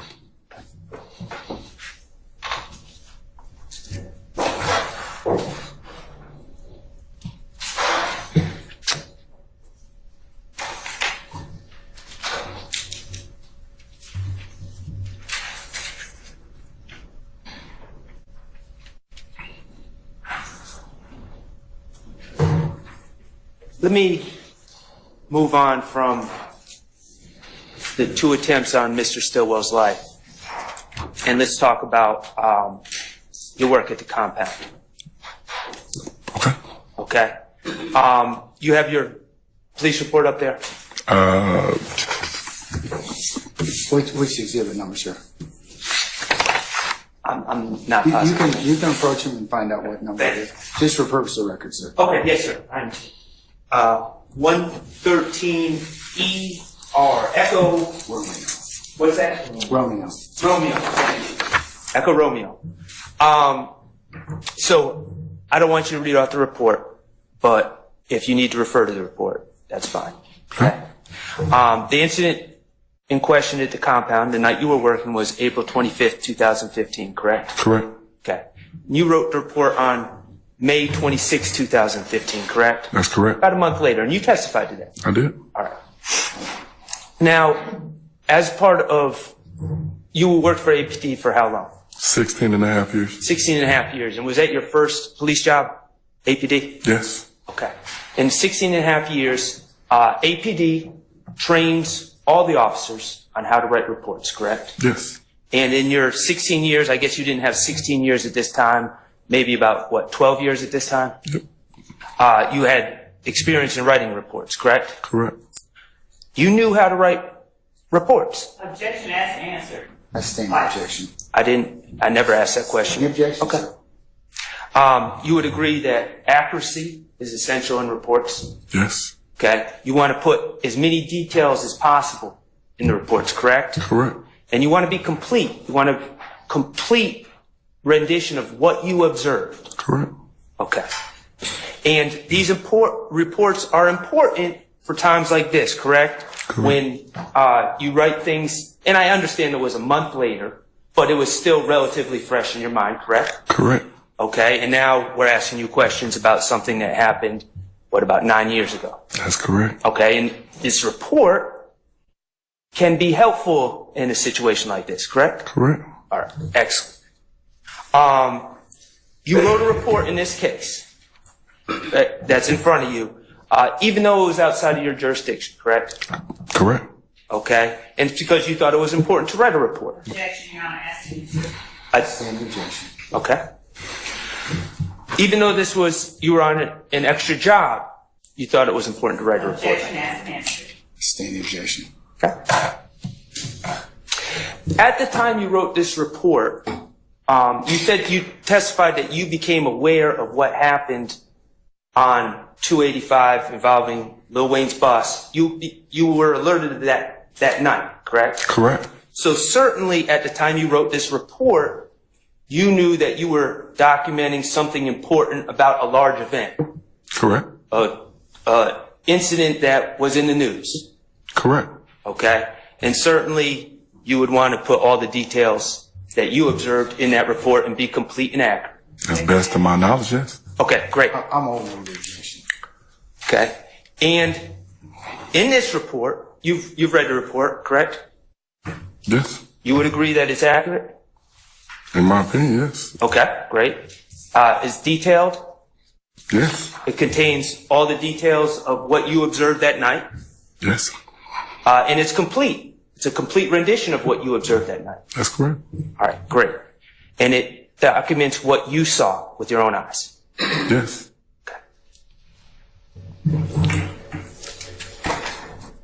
You would have, if you observed any illegality that night, you would have documented that, correct? Objection, Your Honor, vague. It's Cause for speculation. Objection. if you observed crimes being committed at the compound on April 25th of 2015, you would have put that in your report, correct? Objection, Your Honor, vague. There's nothing vague about that. I stand the objection, sir. In writing reports, if you observe a crime, you write it in a report, correct? Objection, Your Honor, vague. I'm going to sustain the objection. Plus, it's been asked and answered. Mr. Sharp, let's move on to something else, okay? Okay. If you observed any individuals displaying threatening, any particular individuals displaying threatening behavior, you would have documented that in your report, correct? Objection, vague. I would like the answers. Well, I mean, it's not vague. I sustain the objection, sir. Okay.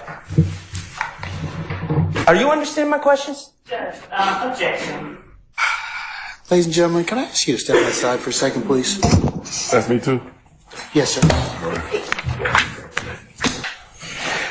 Mr. Sharp, come over to the podium, please.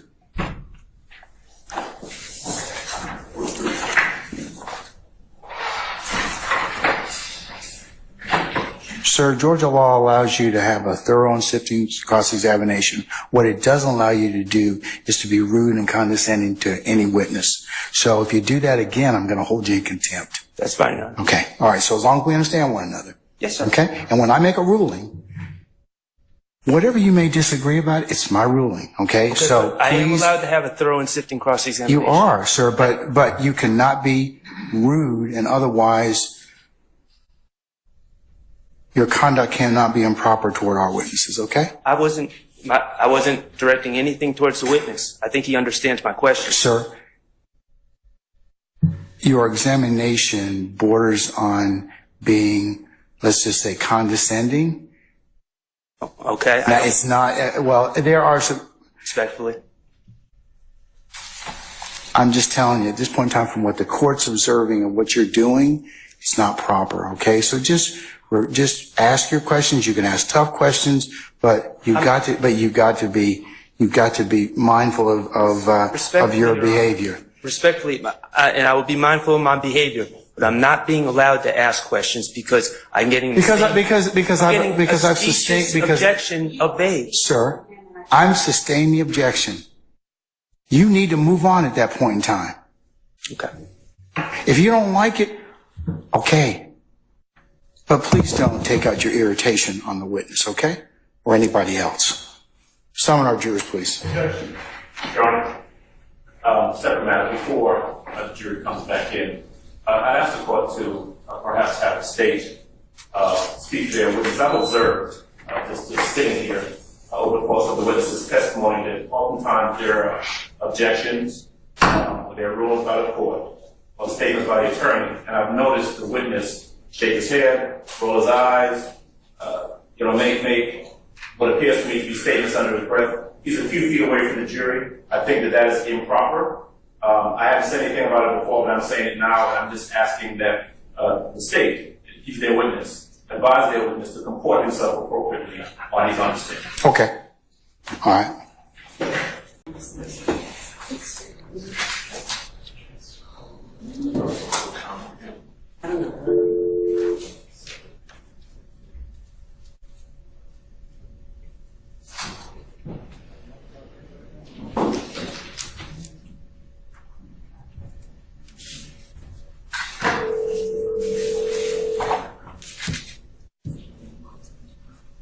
Maybe I'll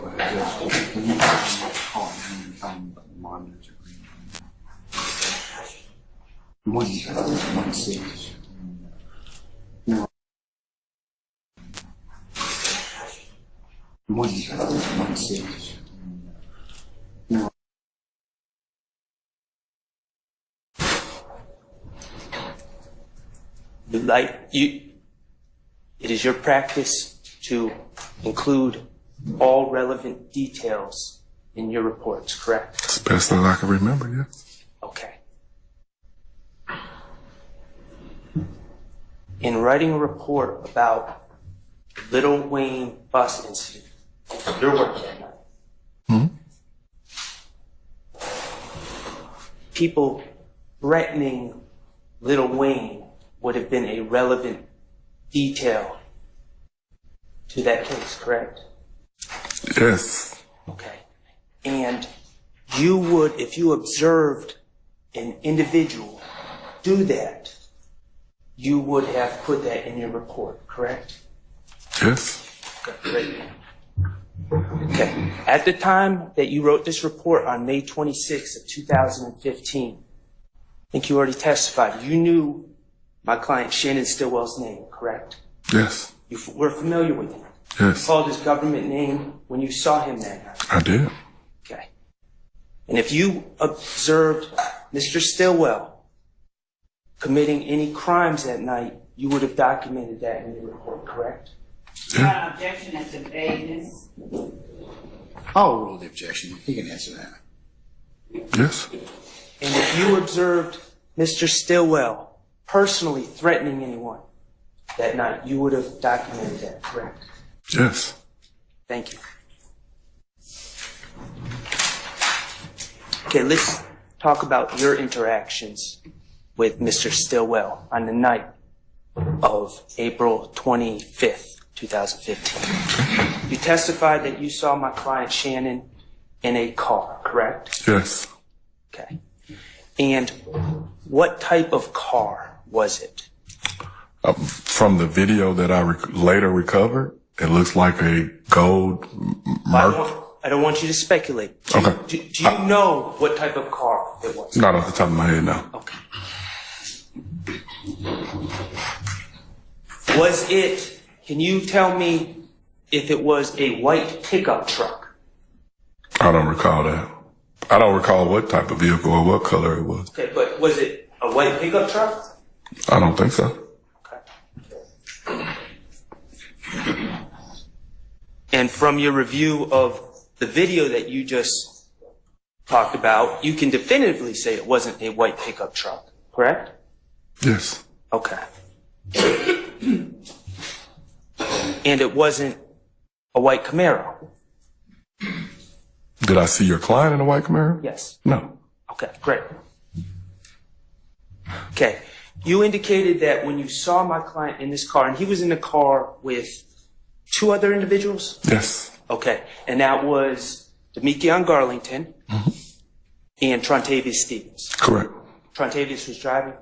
Yes. And when you saw this car, it was headed, and correct me if I'm wrong, it was headed northbound on Brady Avenue? South. South, okay. It was headed south on Brady Avenue. And I believe you testified that it was bumper to bumper traffic. Yes. Going both ways. Correct. And I have in my notes you said it was a typical urban club night in Atlanta. Is that accurate? Very accurate. Okay. And so bumper to bumper traffic, and also foot traffic. That is correct. Okay, people walking. And just to be clear, you didn't see a white pickup truck traveling with the car that Mr. Stillwell was in either, did you? This is you mentioning a white pickup truck is the first that I recall of a white pickup truck. Okay, so and I'm asking, did you notice a white pickup truck? I sustain objection. You can rephrase, sir. Okay. One or two. Did you, when you were interacting with Mr. Stillwell, did you notice a white pickup truck anywhere? And Your Honor, may I answer that? Because he never answered it. He just said this is the first he's heard of a white pickup truck. I won't rule the objection. You can answer it, sir. I don't recall a white pickup truck until you just mentioned it. I don't, like I said, I believe the first they asked, I don't remember the exact car that they were traveling in that night. Okay, and I'm not suggesting that they were in a white pickup truck. Your recollection is they were in some sort of sedan, correct? Objection has been answered. I sustain objection. When you dealt with Mr. Stillwell, you called him by his government name, correct? Mm-hmm. Okay. Was he responsive to you? He looked like. Okay. I don't think he knew me at that time. I think he was as shocked as Demikian. I sustain the objection. And correct, remind me, were you in police clothes? I was in full uniform, yes. Full uniform, okay. The interview with Walter Murphy, if you indicate that it's blue on that tape, you would not dispute that, would you? If that's what you pull up, yes, I would love to see it. Okay. And if you said it was blue, it was blue? I remember it as being green, sir. Okay, then that's fine. The bottom line is it wasn't a white pickup truck. Correct. Okay. I sustain the objection.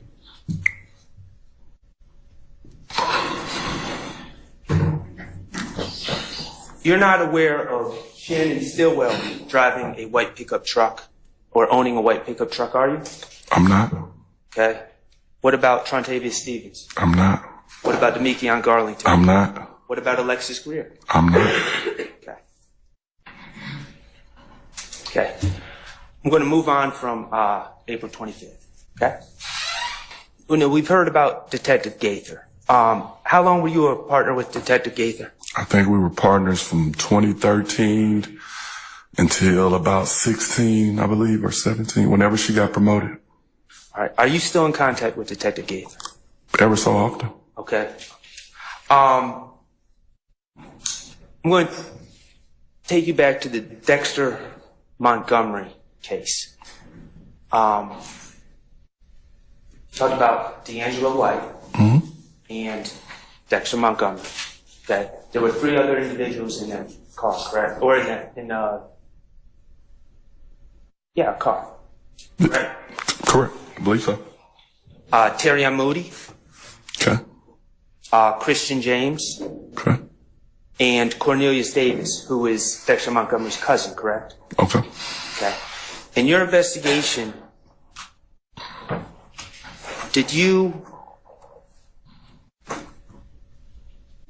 were you able to speak to Terry Moody? I believe we tried to speak to all of them. Okay. And I appreciate you saying you tried. Specifically, I'm asking, did you speak to Terry Moody? I don't necessarily recall if we did or if we didn't. So you don't recall speaking to Terry Moody? Honestly, I didn't even recall speaking to D'Angelo Washington until I was... D'Angelo White? White, correct. Okay. All right, so Terry Moody you do not recall speaking to. And you don't, and I'm just asking, you don't have any reports that indicate that you spoke to Terry Moody? No, sir. Okay. Do you have any reports written by Investigator Gaither that indicate that you spoke to Terry Amu? I don't think so, no. Okay. Christian James. Did you speak to Christian James? I don't even recall who that is. Okay. That was another individual in the car with Mr. Montgomery. Okay. Your Honor, I So- object to counsel testifying. I sustain objection. Okay. Just pose another question, sir. Do you you don't recall speaking to Mr. James? I don't. Answer. Objection. Okay. And Any objection? and you don't have any reports that indicate that you spoke to Mr. James? Anytime we investigate a case, we try to speak to any and everybody that we could in reference to our investigation. Whether they decide to cooperate or not is not necessarily our call. Working in inner city crime, everybody don't want to talk to the police, including victims. And so we dealt with whoever we could deal with on what we could deal with. The same thing with this case. Okay, and I appreciate that. Okay. But I'm just asking if they were spoke to you. I don't the blame to you. I'm So you don't have any recollection of speaking to Christian James? no, sir. Okay. And Cornelius Davis, who's Dexter Montgomery's cousin, you don't have any recollections speaking to him? No, sir. Okay. And you don't have any reports that indicate you spoke to him? Whatever you have in our files is when I left my files and everything that I was supposed to leave the way that I did it. The fact that we are 9 years later, I'm not in control of our files. I've been gone for 4 years, and whatever reports or anything, that's not, I did what I was supposed to do when I was supposed to do it. I got you. And I'm just going to ask, you don't have any reports written by Investigator Gaither Objection, Your Honor. regarding Christian James or Cornelius Davis? No, sir. I didn't ask about those. I didn't ask that question. I'm going to read the objection. Okay. And the answer was no? Correct. All right. Thank you. Okay.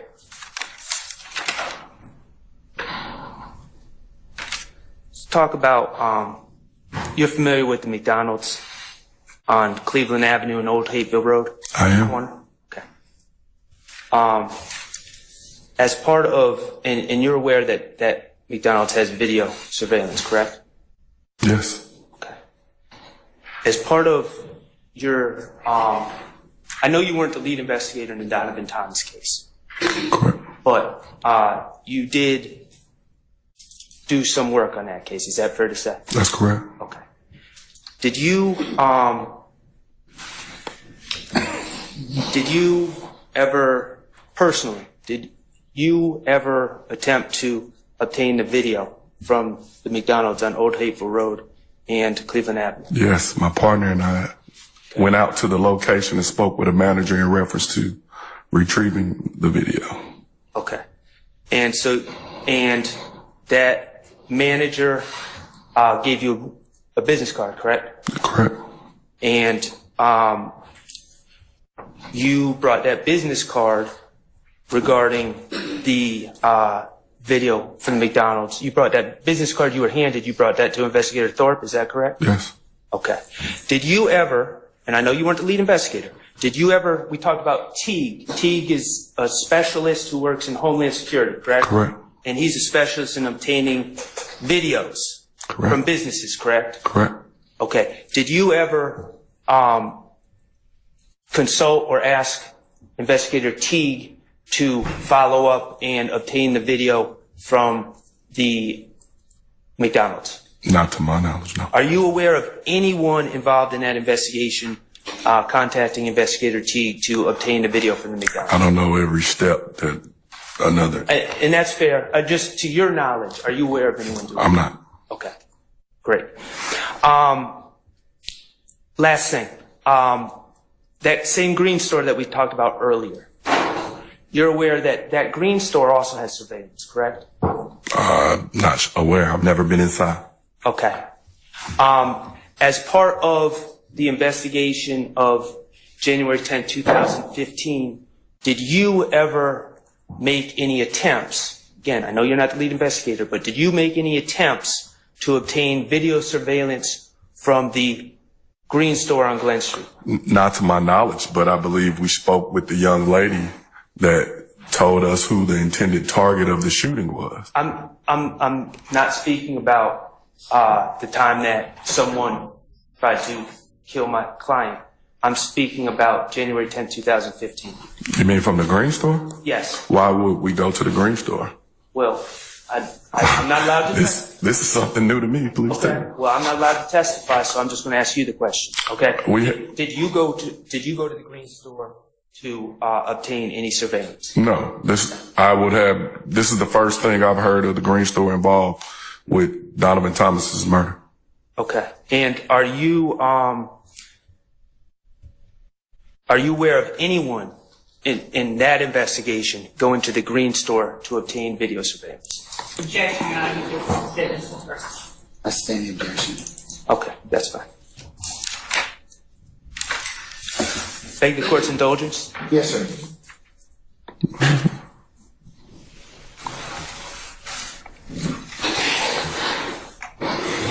No, I don't have any further questions. Thank you, sir. Thank you.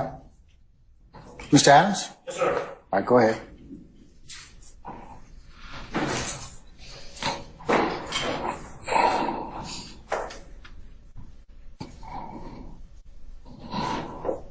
All right. Retired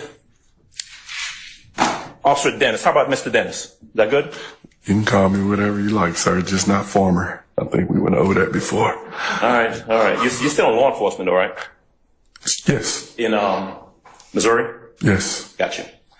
All right. So in 2015, you were an investigator, a police officer with APD. True? Yes. By that time, you'd been on the force for how long? About 12 years. And you were in what you indicated was the gang unit in 2015. Correct. Is that when you went into the gang unit? I went in the gang unit May of 2013. Okay. And so by the time 2015 rolled around, you'd been in the gang unit for about 2 years, roughly. Right? And because you'd been on the force before that for a good number of years, you were familiar with conducting investigations, right? Yes. I mean, you knew how to police. Yes, sir. Okay. You knew that generally in investigations, your job was to go out and gather information in regards to an alleged crime that had been committed, right? Correct. Okay. I heard you say something interesting when you first started testifying. You said, the streets will talk. All right? I did.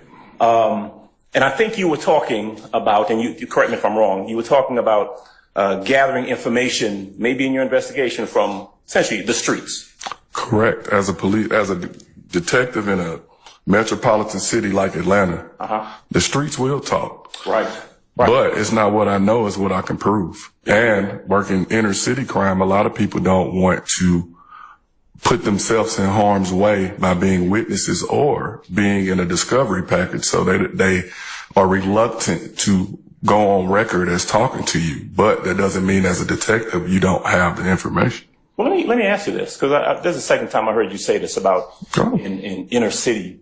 I mean, crime happens everywhere, right? It does. Crime happens down on Cleveland Avenue, right? It does. Happens up in Milton County, right? It does.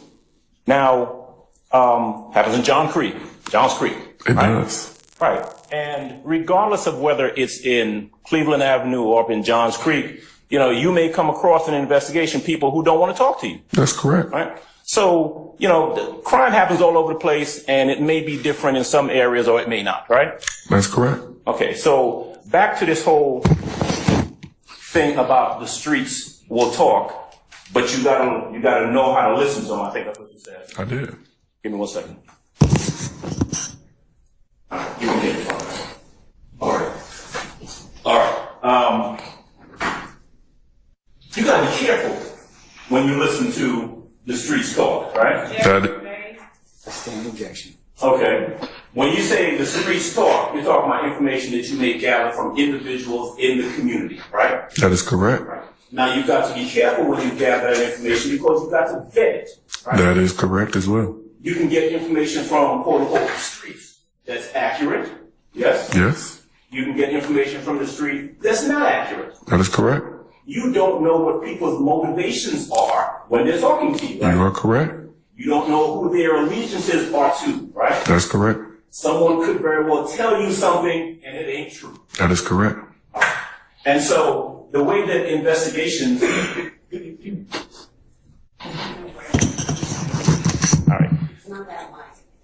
Somebody got a metal plate.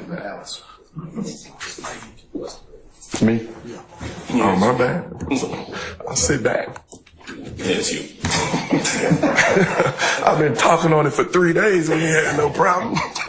Why all of a sudden now? Street stalking.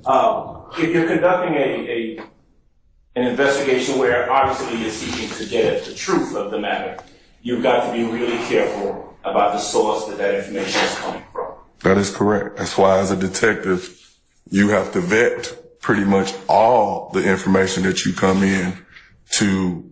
People tell you stuff all the time and it doesn't always add up.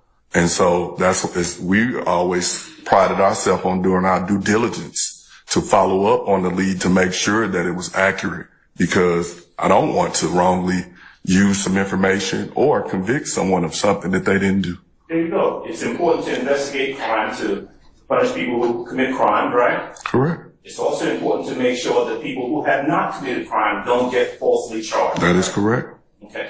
And because ultimately, you as a police officer have the power to take out a warrant and have someone arrested and charged with a crime. That's correct. Right? Investigations ought to be based on facts, right? Correct. They ought not to be based on speculation. Right. They ought not to be based on simply a hunch or an opinion, correct? That is correct. All right. Now, in April of 2015, the night that you're at the compound, you're there in your capacity as security, police, and law enforcement. Correct. Okay. You're there to observe and to monitor traffic and all of that, right? Correct. Okay. Now, you would learn that on the 26th of April, there's this shooting of Mr. Carter's tour bus, right? Mm-hmm. But what you testified about earlier is your part of it earlier on the night of the 25th. True? Yes. And what you observed. Yes. And what you saw. Yes. And who you saw. That's correct. All right. Now, I want to come back to that, but let me jump for a moment to the video that you were shown earlier. All right, you remember the video, the halftime video? Yes. Which exhibit number is that, sir? That is exhibit number 1, and I'm 118, I think. Thank you. That's going to be 118 Echo.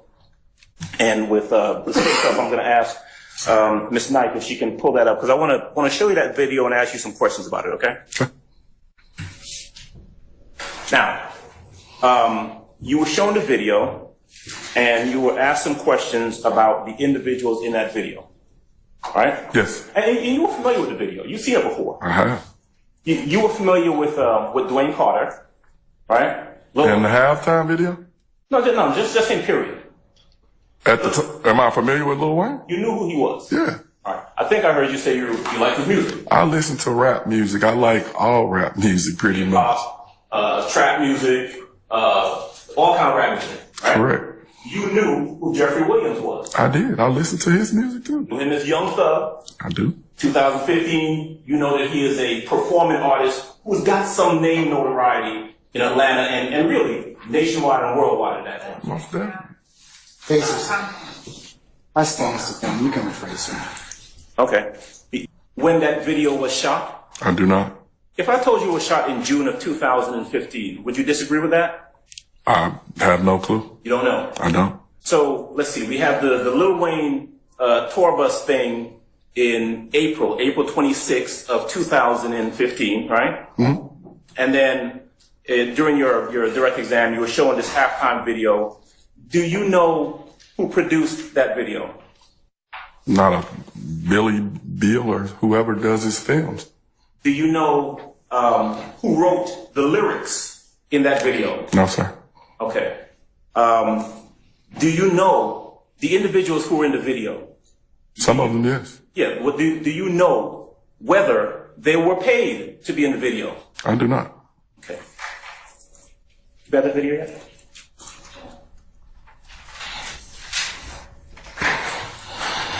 In the video, there are individuals who are holding up what appears to be guns. Remember that? Yes. Do you know whether or not those are props or whether they're real guns? I do not.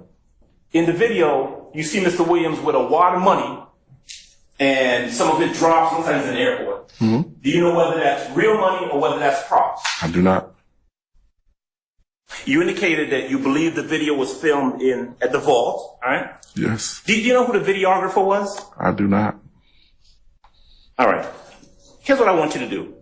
We've got States Exhibit 118E up on the screen. I want you to, because you were asked some questions about some of the verbiage, some of the words in the video. I want you to watch the video, all right? And I want you to listen to it, and then I want to ask you some questions. Okay? All right. And before we do that, you agree with me that artists, all kind of artists, make music videos, true? Correct.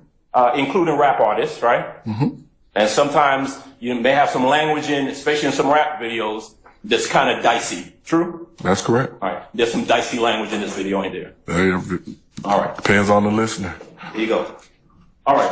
Let's go ahead and play that video. Once you pay attention, then I got some questions for you on the other side. All right.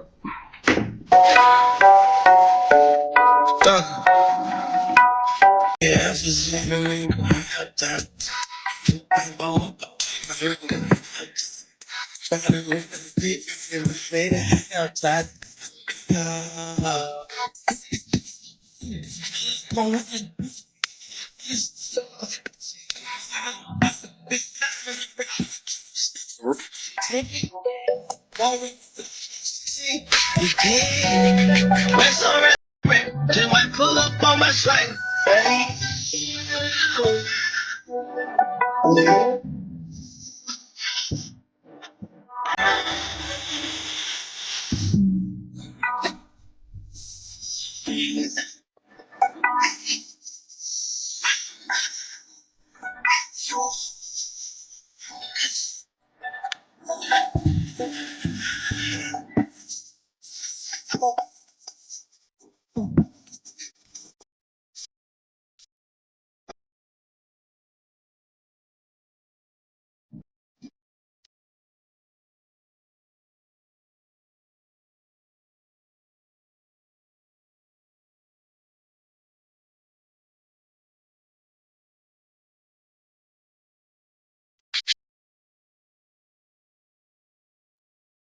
Music videos with all sorts of suggested lyrics and images in it. True? Yes, true.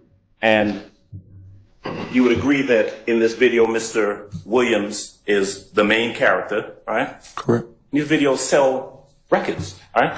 Correct. When you pulled this video, well, were you the one who got this video? I'm not sure. Okay. I told you it was Detective Raisi. Would that sound about right? Could be. Okay. You agree with me that this video had about 95 million viewers? Objection, Your Honor. One, relevance, and number two, speculation. Do you know? I'll sustain the objection. You don't have to answer that. Yes, sir. Go ahead. I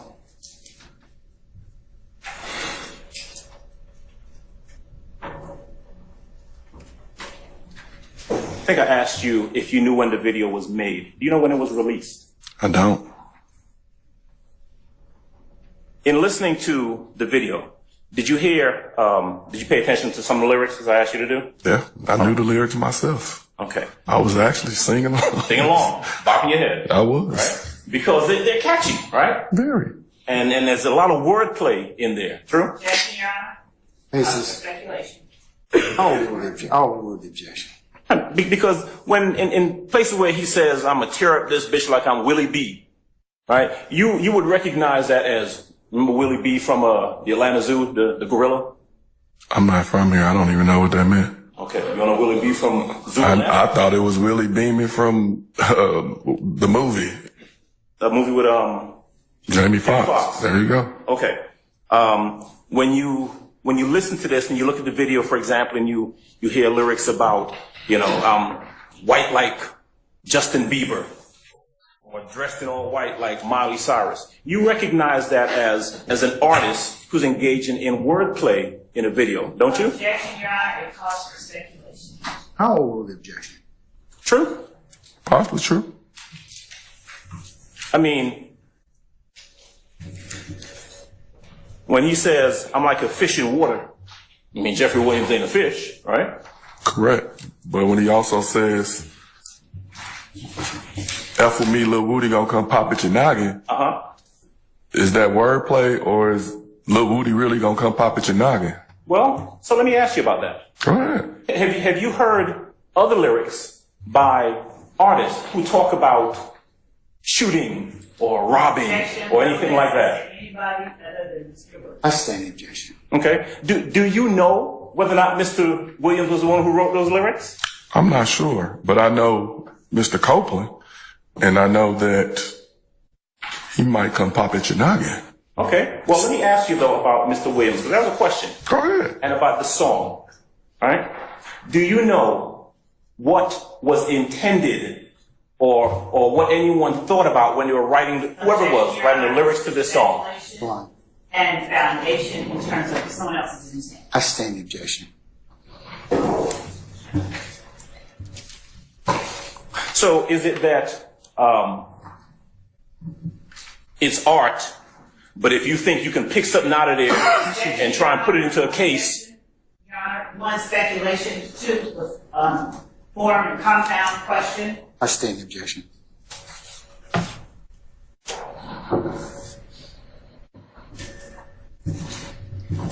If I heard you correctly, you don't know when the video was produced, and you don't know when it was aired. True? I stand the objection. All right. Let me ask you about another thing that the state put up in one of their exhibits. Let's go to Exhibit 115E. And actually, before we go there, let me ask you a question. You're familiar with the fact that Mr. Williams spent some time or grew up in the Cleveland Avenue area. Is that correct? I'm aware, yes. And you know that there are a lot of folks in that area who know each other. True? True. Right. I mean, you talked earlier about the association between Trontavia Stevens, and you mentioned some other names, right? Yes. And would you find it odd for an individual who grew up with some folks to put him in a music video of his? Objection, Your Honor. Relevance and speculation. I stand the objection.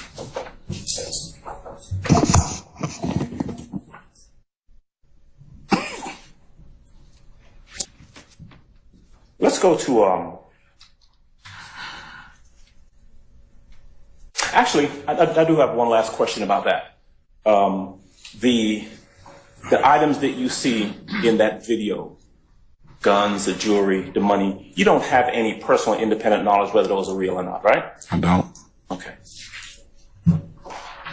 So I'd like to States Hall put up their exhibit 118E, 118 Echo.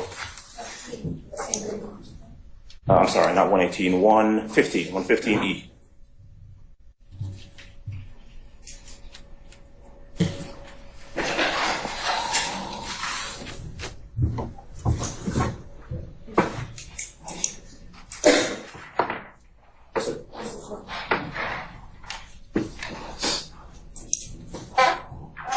Identified earlier as Jimmy Winfrey, is that right? That is correct. And that date on the bottom, November 6, 2020. To your knowledge, does that, by the way, are you the one who got this picture? I believe I am. Yes? I'm not for certain. Okay. November 6, 2020. Do you know is that the date that this picture was posted, or was that picture taken some other time? I believe that's the day that it was posted. Okay. And how do you know that? Because that's the date that's on the picture. Okay. You don't know whether it was reposted or not? I don't know that, sir. So when it says up there, and I'm pointing to the verbiage at the top on the right, 62W, that's 62 weeks, right? Mm-hmm. That refers to the amount of time or how long ago that image was posted. Is that right? That's possible, yeah. All right. 62 weeks. So would that mean that it was posted 62 weeks before November 6th, 2020? I stand the objection. Do you know? I don't know, sir. I stand the objection. Okay. Death before dishonor is a phrase that the prosecutor made sure she asked you about a little bit earlier, right? Yes, sir. And I think your response to that was it means, quote, not to snitch, right? Correct. Death before dishonor is also a widely used term, kind of like the unofficial motto of the Marines, isn't it? I wasn't a Marine, so I don't know. Okay, so you don't know whether that term is used in other contexts as well? I don't. Okay, don't know whether it originated with samurais way back when? I do not. Okay. I specialize in gangs. Right. And in gang culture, it means to remain silent. Does it? To have death before dishonor. Does it? In my expertise, yes. Okay. And so you are an expert, or in your expertise, but you've never heard the phrase used in any other context before? I'll sustain the objection. Maybe not Mr. Adams quite yet. You only know of it in one context? The context that I know it as is to remain silent and not to snitch. That wasn't my question. I don't know it in any other context. Never heard it in any other context before. Relevance, objection, ask and answer. I sustain the objection.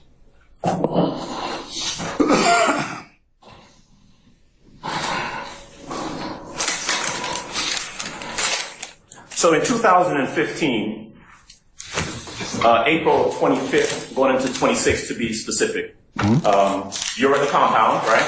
Yes, sir. And you see all of the names that you've mentioned before. You see Trontavia Stevens, right, at some point. Yes? Yes, sir. You see Jimmy Winfrey at some point, right? Yes, sir. The person that you don't see is Jeffrey Williams. I do not. I noticed you mentioned earlier that you saw Jeffrey Williams' sister. Correct. What is the name of the sister? I believe it was either Dolly or Dora. I don't know them apart. Okay, but her name is either Dolly or Dora. Correct. Her name ain't Jeffrey Williams' sister, right? Correct. Okay. And what we know for a fact about the 25th, that night, is that Mr. Williams, Jeffrey Williams, was not in the state of Georgia, right? Objection, Your Honor, ask and answer. Not by me. I'll rule the objection. You can answer it. You mentioned earlier that he was in Baton Rouge, Louisiana. Correct. On a college campus. Correct. All right. You weren't there, right? I was at the compound. Right.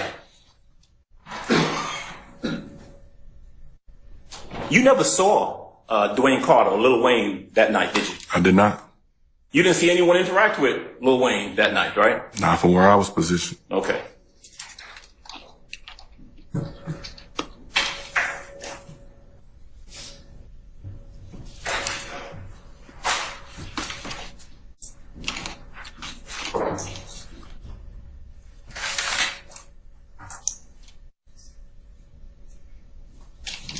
All right. You were asked a number of questions about a quote-unquote timeline, the thing that's behind you, right? Yes, sir. Okay, so I want to ask you some questions about that. All right. And I want to get your assistance if I can.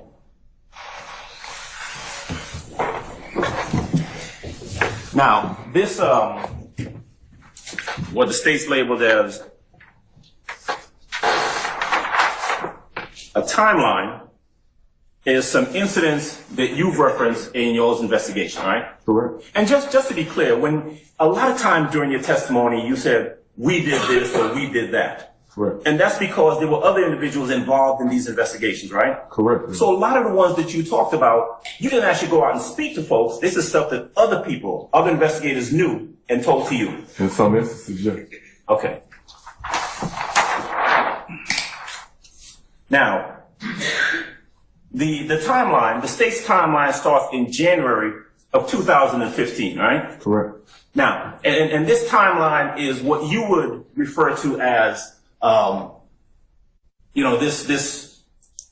this conflict back and forth between what you said was YSL and IF gang, right? Yes, sir. But in fact, as you started looking at this, your determination was that this back and forth between them began before January of 2015, right? That's correct. In fact, it would go back as far as September, October of 2014. That's correct. There were conflicts between these individuals, these two entities that you referenced as gangs, as early as September, October 2014. That's correct. November 2014. That's correct. Incidents in December 2014. Correct. Right? And so this timeline really doesn't capture the entirety of your investigation of this conflict, does it? It does not. Okay. But that's where the state started, right? Objection, Your Honor, as to one, relevance of what the state started, and two, he's not looking at the law. I sustain the objection. So here's what I'm gonna do. I'm gonna go ahead and go through this timeline, starting from this January 12, 2015 date under where it says timeline, right? Can I speak? Not until you get a question. All right?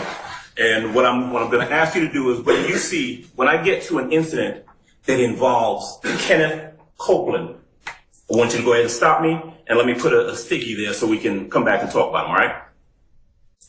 Good? Can I speak? Well, there's no question in front of you right now. That's the question I have. Go ahead, sir. The reason I want to speak is the timeline, if you go to the next page, actually starts January 6th. Okay, that's good. You know what? That's why I'm just trying to help you out. Thank you. That's good too. And frankly, January 6th of 2015 is after September, October 2014, right? That's correct. So we're still in a position where this back and forth conflict starts back in 2014 as opposed to 2015. Correct. It escalated upon the murder of Donovan Thomas. Right. Myself and my partner were tasked with another investigation, long-term investigation before this. It wasn't until Donovan Thomas got assassinated that we got involved, and then we backtracked as we investigated and learned other information and other incidents that we were aware of, but we didn't know all of this stuff was tied together. Okay. Did you say assassinated? Is that what you said? Yes, I did say assassinated. Okay. And Donovan Thomas was a well-known person in that area, right? In Atlanta, yes. Yeah. Okay. And in fact, he had a relationship with Jeffrey Williams, didn't he? He did. Going all the way back in 2014, right? Yes. Okay.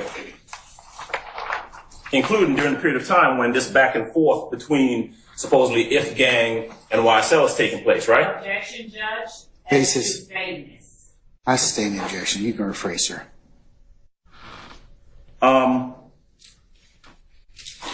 Remember a little while ago we talked about the back and forth between YSL and If Gang going back to September, October, November, and December of 2014? Yes. Right. Jeffrey Williams and the so-called leader of If Gang, Donovan Thomas, had a relationship during that period of time, did they not? Objection, Judge. Vagueness. He needs to get a time frame. I sustain the objection. All right, how about this? November 14th of 2014, all right? Jeffrey Williams and Donovan Thomas had a relationship, right? An objection, Your Honor, as to vagueness because of the relationship. No specificity. Oh, I sustain the objection. Mr. Adams, you might get a better answer by asking him about the relationship between the two of them, the two people you're trying to examine. Tell you what, I got a better way to go about this. How about this? All right, so where's January the 6th? That first one. Where? To the right here? Yep. Okay, so January 6th, and that's 2015. Right? Correct. All right, cool. All right. What was it that happened on January 6th? That's the Club Crucial incident. Okay. And in the January 6th incident involved Kenneth Copeland, didn't it? Correct. All right, so I'm gonna put that right there. We're gonna come back to that. January 12th, there's this shooting involving Kenneth Copeland's brother, right? You skipped January 10th, which would be the murder of Donovan Thomas. Okay. All right, but let me ask you, I'm talking about Kenneth Copeland. That's what I want to focus on, okay? Okay. All right. And speaking of Kenneth Copeland came up in the homicide investigation. Okay. And that night actually came in to speak. So if we're going to talk about the incidents. I'm going to object. Basis. Hearsay. Overrule, sir. Well, let's do it this way, right? I'm gonna ask you questions. Answer those questions for me. Good? I'm here for you. All right, there you go. That's what I like. All right, so January 12th, 2015 is a shooting that involves a relative of Kenneth Copeland, correct? Correct. All right. January 13th, 2015 is a shooting that involves Kenneth Copeland's sister, correct? Correct.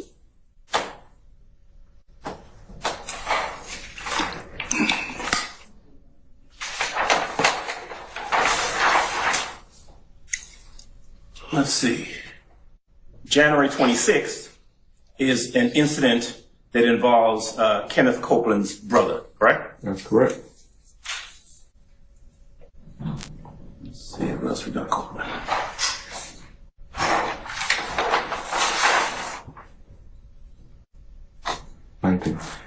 Right here, February 19th, right? February 19th is an incident where Kenneth Copeland is shot at on the Maury Avenue location, right? Yes, sir.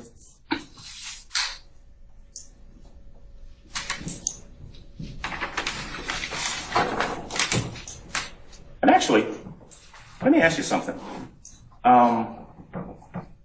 Before February 19th, there was an incident where you and Gaither went looking for Kenneth Copeland, right? Looking for him? What incident? Well, was there a time when you and Detective Gaither approached Kenneth Copeland and he pulled a gun on you? That is correct. Okay. You would like me to elaborate on it? No, I'm just asking you whether that happened. Because it happened, right? He didn't pull the gun. He attempted. I never met Kenneth Copeland. Okay. And amongst this investigation, just like with everybody else, I never met him. So when we saw him get off the highway, my partner knew him. She said, there you go. I started following. Okay. Based on all this that's going on, he pulled up in front of 322 Glen Street. He didn't know. They've been shooting at him multiple times. Okay. So when we started following him, he pulled off to the side and he looked as if he was pulling a gun. We were plainclothes detectives. I pulled my service weapon because I didn't know if he knew who I was, and I wasn't trying to find out. And the moment that he saw that it was Detective Gaither and myself, yeah, we believe he had a gun. Did we see the gun? No. Okay. But we were in a plainclothes capacity, and 322 Glen Street is a known gang hangout. We pulled away and let it go because we didn't have vests on and we were not in a position to engage him. You never engaged him? Not that day, no. Didn't speak to him that day? We spoke to him and told him that we were the police. Yes. Okay. We identified ourselves. Yes, I think we were in a Charger or something at the time. So he didn't know if we were the police. We weren't in a marked vehicle. So once we did that, yeah, we let him know that, no, this is us. Like, we know we had to deal with this every day. So we knew what was going on and was very aware of the danger of it all and our actions, my actions, because I was the driver. Okay. So you pull up on him. Looks like he has a gun. You don't know for sure. Correct. You didn't see a gun. I did not. You pulled your gun. I sure did. Right. But that certainly was Kenneth Copeland, right? That definitely was Kenneth Copeland. Okay. Let's see. And so when we go to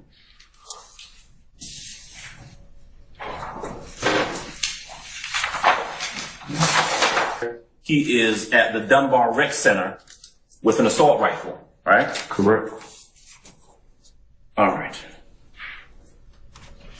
That's all we got for Kenneth Copeland on this, right? I believe so. At that point, I think he was taken into custody. Okay. Because he's got an assault rifle. He's a convicted felon, right? That's correct. Okay. So, by my count,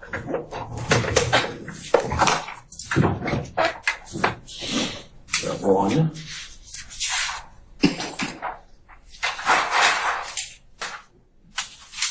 Six things that we've identified Kenneth Copeland, right? Correct.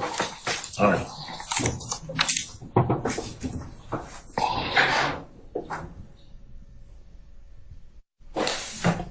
Detective Gaither became involved in that investigation, right? Yes, sir. That was after the initial investigator, Robinson, was involved in it. True? That's correct. Did I hear you say earlier that you and Investigator Gaither took over and did your own investigation? That is correct.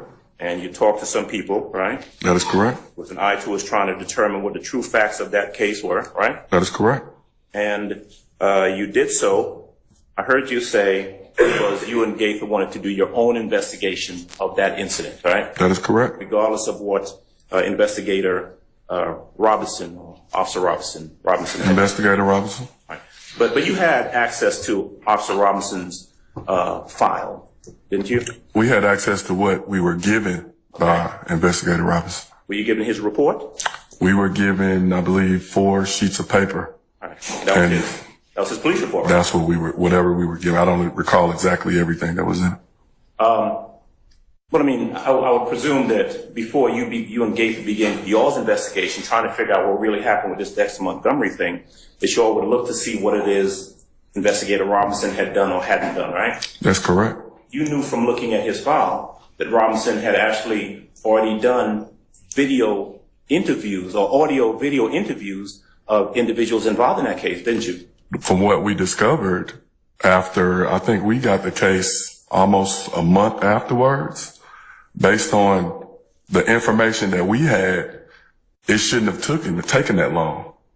If, according to Investigator Robinson, if he knew the individuals that was in the video, the video that we presented or whoever presented here, it should have been a open and shut case. And the individual that was charged, which was Kelvin Treadwell, he was charged with obstruction for not telling him who had his vehicle. I've never known that you can charge somebody for that. All right, but that was my question. Okay. I want you to pay real close attention to what I'm asking. Okay. All right. You knew, like in terms of the evidence in this case, in the Montgomery case, you knew by the time you came onto it that Investigator Robinson had done audio tape and videotape interviews of individuals. No. You didn't know that? Well, by the time we got this case, from what I remember, we took a stapler and the file, we took a look at what we received, and we stapled it up. Did you read it? We looked in it, yes. I don't know. I know we looked at it. Okay. But based on the information that we received, we wanted to do our own investigation so we are aware of everything that happened, so that we are familiar with everything that happened, not on what he was saying. Well, Investigator Robinson is one thing, but witnesses that he would have interviewed, all right, who you guys would subsequently interview, you'd want to know what those people said initially to Investigator Robinson, right? Correct. All right, so when you read Investigator Robinson's report, did you see, for example, whether or not he had done interviews with Tina Clark, one of the women in one of the vehicles? I believe he attempted to call her and didn't speak to her or something along those lines. I don't recall him speaking to Tina Clark. Okay. Would it refresh your memory about whether he spoke to Tina Clark? I'm going to object to the Basis. form of the question. Maybe approach briefly. Yes.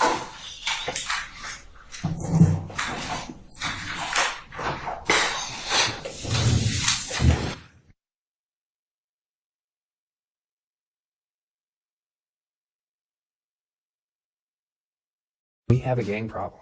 We do. You can't hide it. Atlanta is becoming a very, very structured gang city. Atlanta is viewed as the Wild Wild West. Atlanta is the #1 drug city in the eastern half of the U.S. I mean, you have 3 interstates. The drugs come in to Atlanta, and then they can just branch out to different parts of the country. If I get control of this pipeline, I run the city. You have those criminals coming from, different parts of the U.S., and they're bringing that more traditional gang structure here to Atlanta. We have hardcore blood gang members, Crip gang members coming here to Atlanta to form up their groups. They basically now took all our neighborhood gangs, and now you give them an organization based out of that was been running since the 70s. It's almost like a Fortune 500 company. The younger members are looking for somebody older. They're looking for somebody to direct them.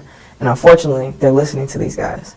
They're starting to recruit younger and younger and younger. We're not an East Coast or a West Coast. We've been rumored as the third coast. I was born and raised in St. Louis, Missouri. I grew up seeing people getting shot, seeing people getting killed. Usually from Chicago to South Side. I have friends, family that are in, prison.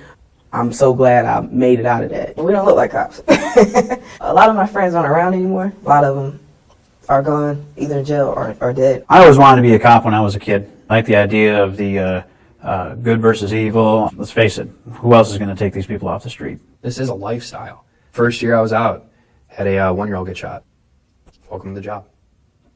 I think the city without our gang unit, it would be a dangerous place. I mean, we are a small unit, but we do handle a lot of cases that impact the crime in the city. In the course of this year, I think if we were counting arrest and assist on arrest, we probably made close to 60 solved cases. We have to do so much digging and so much evidence is required to get the gang statute charge on somebody. And it's great seeing a case unfold from beginning to end. Seeing an investigation just expands and spiderwebs so much from the smallest micro detail. By the time we get it, it's almost like sink or swim. If we don't solve it, it's not going to get solved. I think the gang unit is one of the most important units in the entire department. If we don't do what we have to do, it's going to become like LA or New York. A lot of the crimes that we investigate here in the gang unit are the high-profile, robbery cases, carjackings, home invasions, shootings. These are the people that are driving crime. These are the people that the public see on the news doing stuff, and they're saying, "Oh my God, how are these people walking the street?" Those are the people we want. Those are the people we go after, and those are the people that we put in jail. There's some violent people, carjackings, murder. We're a sponge, and we're trying to sponge the problem, but it's an ocean. One of the largest cities in the Southeast, you got 10 guys working every gang, and I couldn't even tell you an estimated number of how many gang members that we've documented just in this area. We're trapped in a system that is not rehabilitating them, is not helping them. You can help only those who want to be helped. It is sad because even though they've made that choice to go out and rob and steal and gangbang, there's still people they're still kids. At the same time, I think about the people who were victimized. You guys did that to them. I'm gonna let you know, at some point you're gonna have to pay the piper. This is a unit that, if you want to be in it, you really Just give me a second, sir.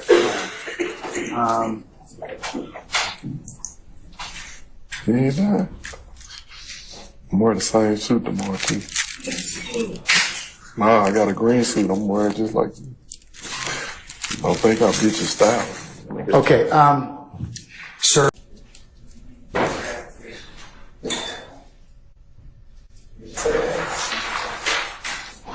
Sorry. One of the things you testified to yesterday, maybe the day before, was in regards to your observations of individuals at the compound on the night of April 25th. True? Yes. Right. And you mentioned Trontavia Stevens, yes? Yes. And let's see, I think you mentioned Jimmy Winfrey as well. Right? Yes. All right. And you knew these individuals. You recognized some of them from either previous encounters or just haven't seen them before. Yes. Okay. Now, one of the people, specifically Jimmy Winfrey, who you knew as Pee-wee or Roscoe, is that right? Yes. That individual, that gentleman, you asked some questions about whether you followed him on, I don't know if it was Instagram, some social media platform. You remember that question? Yes. You said you did follow him. Yes. You were familiar with him from following him on not just that way, but also from following him on Instagram or, again, whatever platform it was. Yes? Yes. And one of the questions that was asked of you was whether you followed him in your capacity as a APD officer or personally. You remember that question? Yes. Your response was that you followed him in both capacities. No. No? You didn't I didn't say- even have Instagram back in 2015 personally. What was the social media platform that you followed him on? Instagram. Okay. So help me refresh my memory. Didn't you testify earlier, a day or so ago, that you followed him on social media in both your capacity as an APD officer as well as personally? I couldn't follow him with my personal because I didn't have Instagram, a personal Instagram account at that time. All right, So maybe. I did not say, I don't recall saying that. You don't recall saying, okay. But you knew him, right? Yes. And you knew him personally.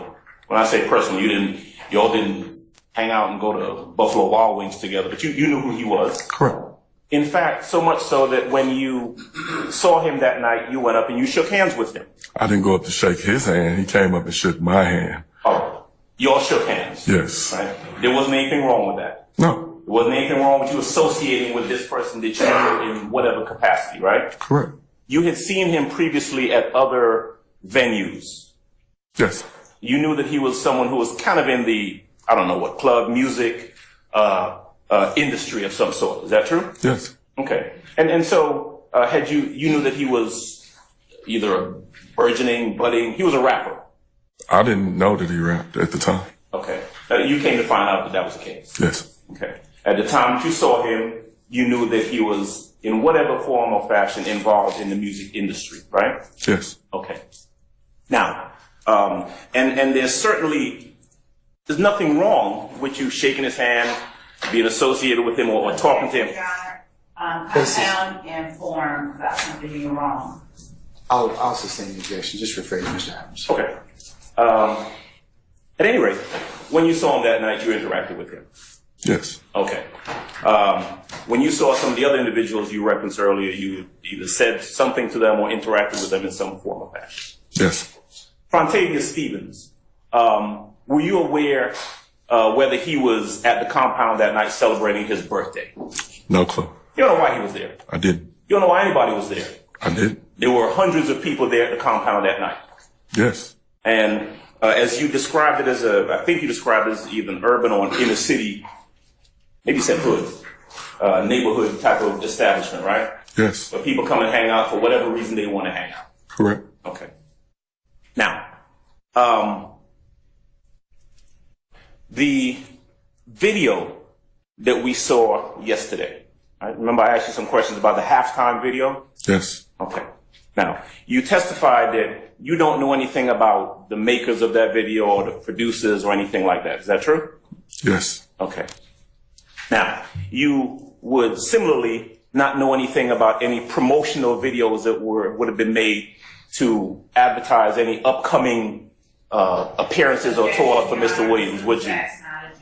I sustain the objection. Okay. You were shown a video where Mr. Williams is talking about his coming appearance in Louisiana. Is that right? You remember that? Yes. Okay. Now, you're not suggesting that there's anything wrong with someone putting out a promotional video for their upcoming concert, would you? I sustain the question. You can rephrase. Are you aware of whether that was a promotional video or not? It appeared to be. Okay. Are you aware of whose direction or at whose direction that video was produced? What do you rephrase? I don't understand what you're asking. Okay. Do you know whether or not some management of Mr. Williams suggested that that video be made to promote his upcoming appearance in Louisiana? I don't know. And that's true. You don't know anything about the inner workings of any productions of any of these videos that have been testified to or shown, right? When you say the inner workings, what do you mean? Well, who made them, right? Correct. Who suggested they be made, right? Correct. For what purpose in regards to his profession they were made, right? Objection as to assuming facts. I sustain the objection. Well, when we talked yesterday, you recollected or you agreed that Mr. Williams, by the time in 2015, you knew him to be a local, national, international performer. Isn't that true, sir? Yes. Okay.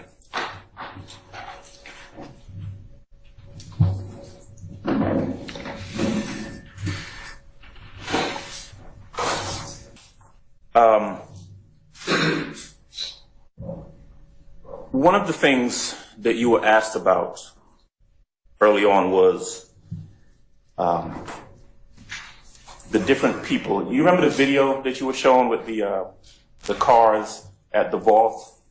Yes. Okay. And you were asked to describe those cars and whether you knew, what was happening in the video. Remember that? Yes. Okay. I think Mr. Shard asked this question, but the individual that you saw appear, and when I say the individuals, I'm talking about Mr. Stevens, Mr. Winfrey, the other, Mr. Dolly or Dora, whichever one of the young ladies it was. Mm-hmm. They showed up at different times at the compound. Is that right? I saw them at different times. You saw them at different times. You don't know when they showed up. I don't. Okay.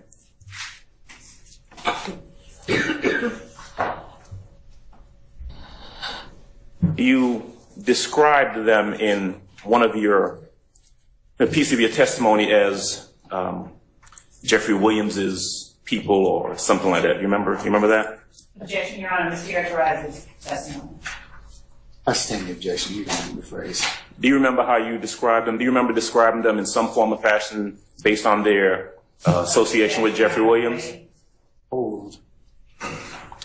Yes. Okay. Now, it is true that you know that certainly Jeffrey Williams knows and is associated with his sisters, right?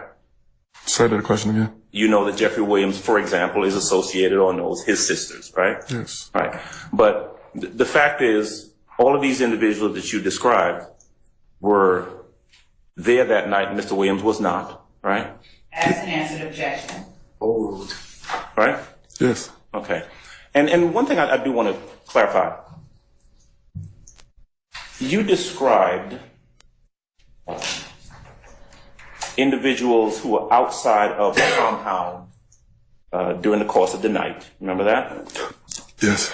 Now, you said there were a lot of people, a big crowd of people, right? Yes. There were some people standing on street corners. Yes? Yes. Some people standing in line going down the sidewalk, right? Yes. There were some people that were moving towards or appeared to be in close proximity to where the tour buses were parked, right? Yes. Right. Now, do you recall your police report referencing something like 20 or 25 people? Remember that number in your police report? If you got a copy of it, I can take a look at it. Well, let me just ask you if you remember how many people you saw out there that night. A lot. Okay. And other than the names that you mentioned, right, you don't know the association between any number of those people out there, do you? Objection, babe. Oh, the objection. Do you? I don't know. The ones that I recognized, I know the association between them and where I know them from. Right. But I mean, if you saw 25 to 30 people and you mentioned about what, 5 or 6 different names of people that you knew? Of the crew, yes.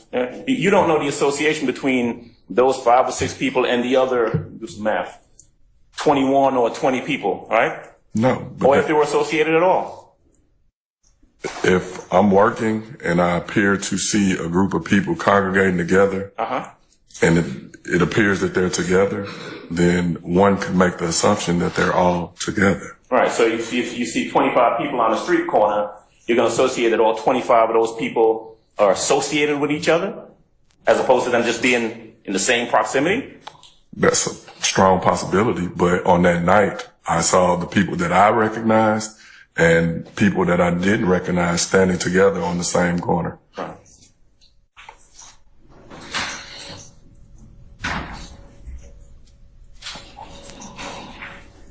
And so I'm clear, the report that you wrote, that we've referenced before, was written about a month or so after the night at the compound. Is that about right? That's correct. The night at the compound was April 25th. Your report was maybe May 25th or 26th. That sound about right? Yes. Okay. You were asked a lot of questions about different events, right? Remember that little timeline board thing behind you, right? Yes. You were asked about those different events. Is it fair to say that in most of those incidents, you were not the person going out personally investigating those? Is that fair to say? That's not. No? In a lot of those, there would have been other detectives or police officers who relayed information to you. Is that right? We worked in a conjunction with other detectives. Usually a patrol officer took the initial report. Mm-hmm. We would then look into that report and then follow up or correspond with other detectives as we needed to. Right. And you keep saying we, right? Mm-hmm. And when you say we, you mean sometimes you, right? Yes. Sometimes Detective Gaither, right? Yes. Sometimes some other detective, right? Yes? Yes. And a lot of times, a lot of the things that you testify to, right, doesn't come from your personal knowledge. It comes from. Hey, look. When there's an objection, stop talking. Well, can I ask a question before she? If there's an objection, stop talking. I'll give you directions after that. Okay. Yes, sir. All right. Basis. Your Honor, he said a lot of the times it's of which they. I'll sustain the objection. You can rephrase, sir. Okay. Information that you've been asked a lot of times, I think the way it was phrased is, in the course of your investigation. You remember hearing that phrase? Objection vague, Your Honor. I sustain the objection.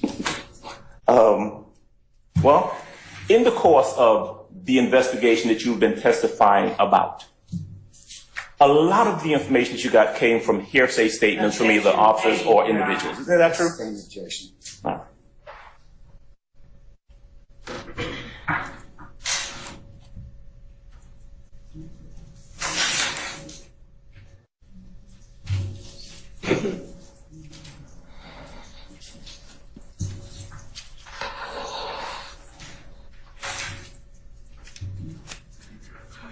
One moment, please. Yes, sir.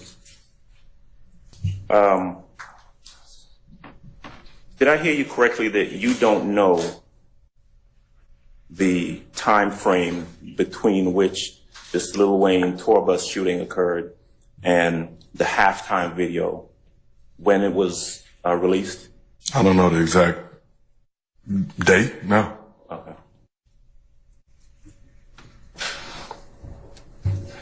All right. That's all I've got. All right, sir. And you did not see one on April 25th. Objection asked and answered by Mr. Sharp. I sustain the objection. That's fine. Is it fair to say that you were confused about why I was asking about a white truck? Objection, Your Honor, as to vague and improper questioning. You may be confused. I'll sustain the objection, Mr. Form. You can rephrase, sir. Okay. Did you know why I was asking about a white truck yesterday? Objection relevance. I sustain the objection. You were involved in the investigation of the bus shooting? Objection asked and answered many times. That's been asked and answered. That's great. Thank you. Are you not aware that Alvin Lewis, the bus driver, described two cars zooming by? Objection, Your Honor, as to testifying or telling a witness about the testimony of another. I'm going to overrule the objection. Are you not aware that Alvin Lewis, on the night of the shooting, described two cars driving by on the driver's side of the bus? One being... Objection, Your Honor, mischaracterization of testimony. I'll sustain the objection, Mr. Form. You can rephrase the question, Mr. Sharp. Are you not aware that Alvin Lewis described a white truck driving by the bus at the time of the shooting? Overrule, ma'am. Are you not aware of that? I wasn't aware of that, no. Okay. And he also described a white sports car. Who? Are you aware of that? Mr. Alvin Lewis, the bus driver. To my knowledge, yes. We just watched a video, I believe it's 123E. I would ask, Would you like us to do that for you? yes, actually, could you please, and you don't, just to begin, just pause it.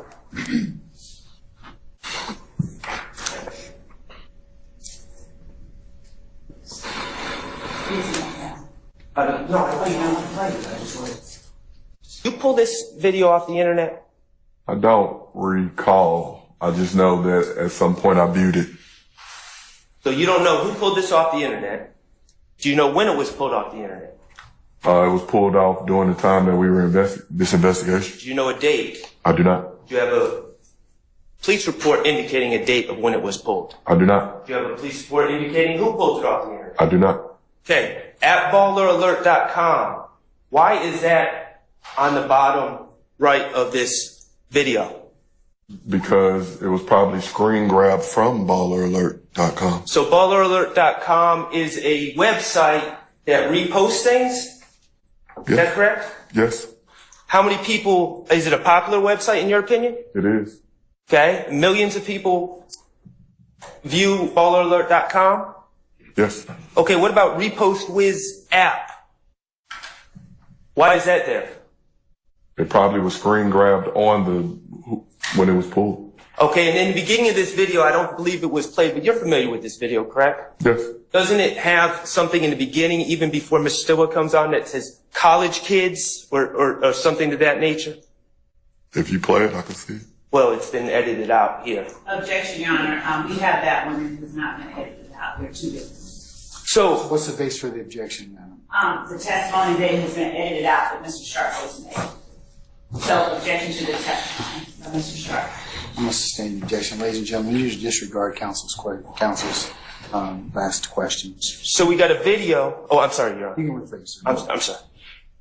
We have a video. You don't know who posted the video, but you're recognizing my client in the video. Yes. Okay. And somehow it goes through Repost Wiz app and then ends up on Baller Alert where it's viewed by potentially millions of people. Yes. All right. Let's talk about the game. You're a fan of hip hop. Yes. Okay.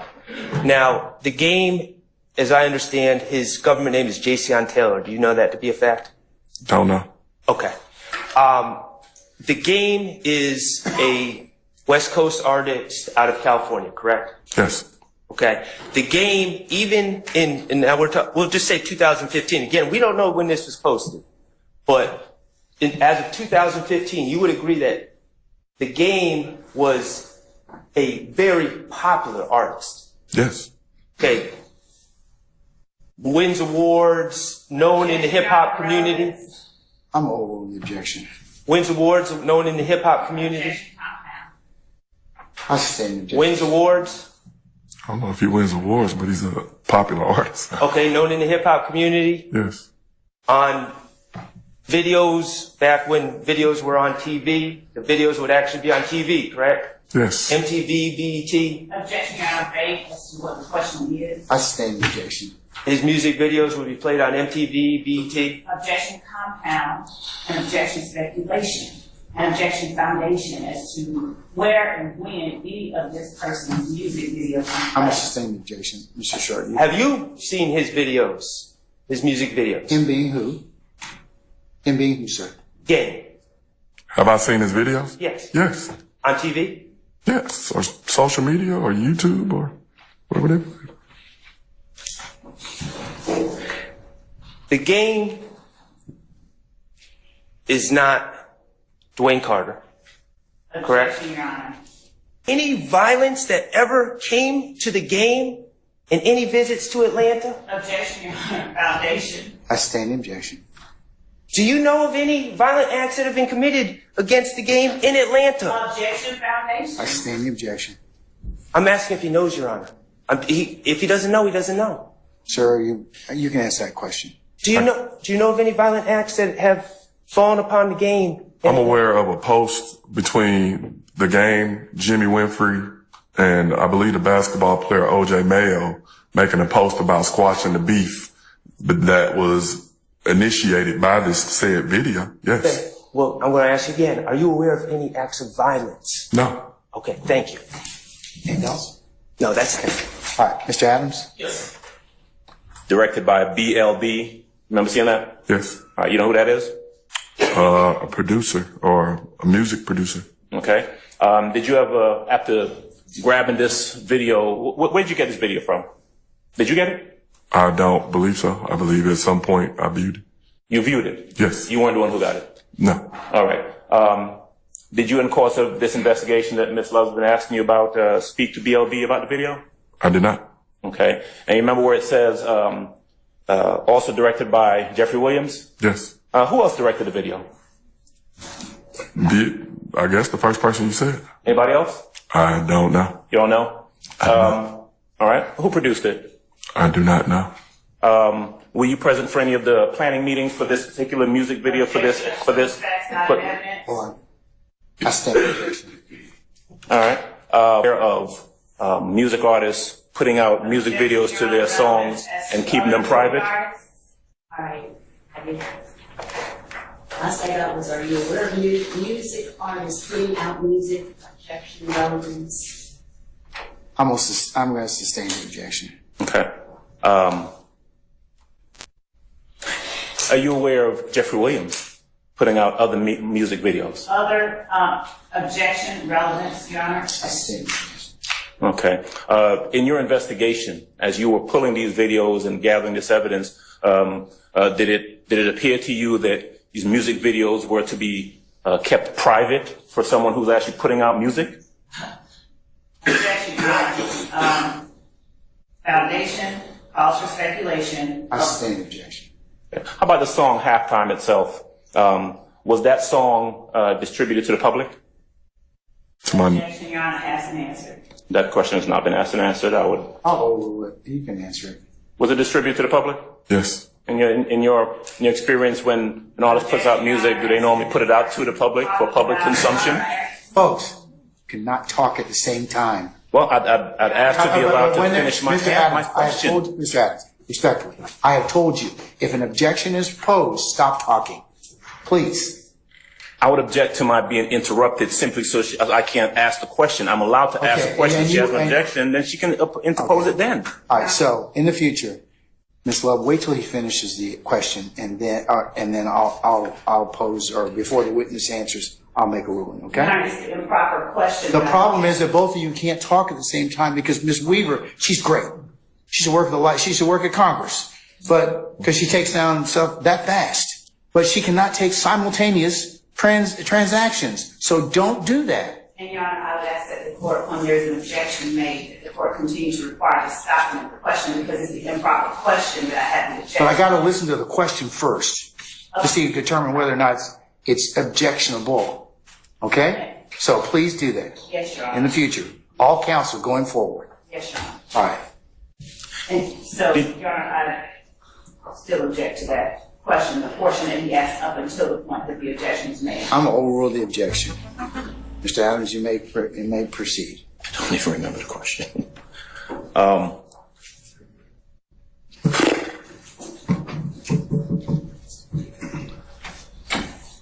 As you were looking at and pulling these videos for the entertainer Jeffrey Williams, Young Thug, did you pull other? Your Honor? He hasn't finished yet, Miss Love. If you do that again, we're going to have some problems. Yes, Your Honor. Do you know Jeffrey Williams to be an entertainer? Yes. Do you know him to perform under the name Young Thug? Yes. During the course of your investigation, you testified about this particular video that the state showed. Are there other videos that you also looked at and pulled? Other music videos from Mr. Williams? You said, are there other videos? Yes. Did you, during the course of your investigation, pull other music videos from Mr. Williams? Objection, Your Honor. Vague and relevance. I'm going to overrule the objection. You can answer it, sir. I've viewed other videos. I don't know necessarily pulled.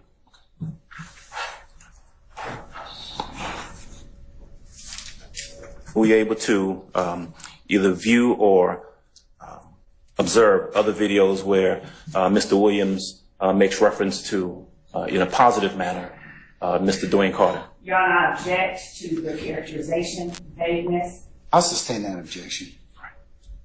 On State's Exhibit 125E, that was the video that was, as a matter of fact, can I have prosecution put that video up, please? 125E.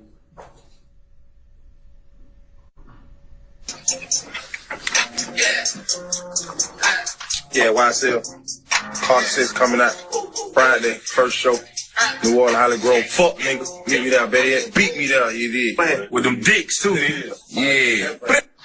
Stop it right there, please. Can't name the mixtape Carter 6 because these fuck ass niggas trying to. All right. Would you agree that these are two different videos? Yes. Do you know what's taking place in the first portion that we saw? What's taking place? I sustain the objection. Oh. Do you know who it is that stitched these two videos together? I do not.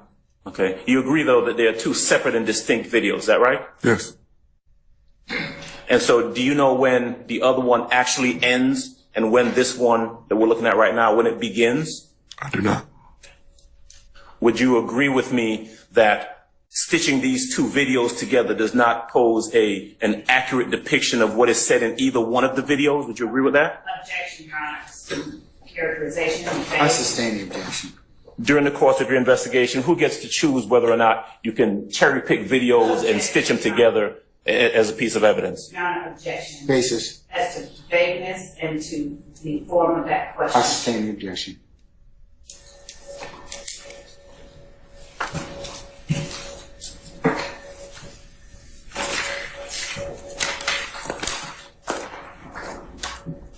Hey, Ms. Atkins, you can take that down, please. Who pulled that video where he's talking about this supposed lawsuit? Did you do that? I don't think so. Okay. Do you know who did?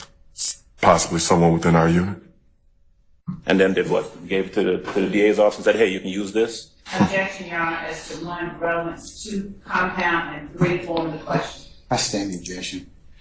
In the video that you were shown earlier that Mr. Shard was discussing with you, actually strike that. It's not me. Just making sure. Let me wrap this thing up. All right. Sorry, Mr. Adams. I'm glad it's not you. All right. Just the last couple of questions about this whole discussion about the group of people at the compound. All right. Mm-hmm. Remember you were asking questions about 25 people. Remember that line of questioning? Yes. All right. When the prosecutor asked you whether or not these people, quote, moved together, am I correct, or did I hear you correctly, that essentially what you were doing was dispersing a crowd of people? Objection. Is that true? Asked and answered, Your Honor. I must sustain the objection. Okay. Do you know the names of the 25 people in that group of 25 people that we've been talking about? Say that again? You know the names of those 25 people? I gave you the names of the people that I could identify, that I knew names of. Right. And the other people, you don't know? Not sure. That's all I got. Thank you, sir. Any other examiners? Yes, Mr. Matthews. Investigator Dennis, good afternoon, sir. Good afternoon. How are you? I have a few questions for you. You recall holding up those two $100 notes? Yes. You testified earlier that Jimmy Winfrey offered you those currencies at the probation department, correct? Yes. Now, this was actually at the probation department of Mr. Jimmy Winfrey, correct? Yes. All right. And his probation officer was there that day, correct? Yes. You were there that day, correct? Yes. You didn't go inside and share that information with the probation officer, correct? None of us went inside. We were outside. Okay.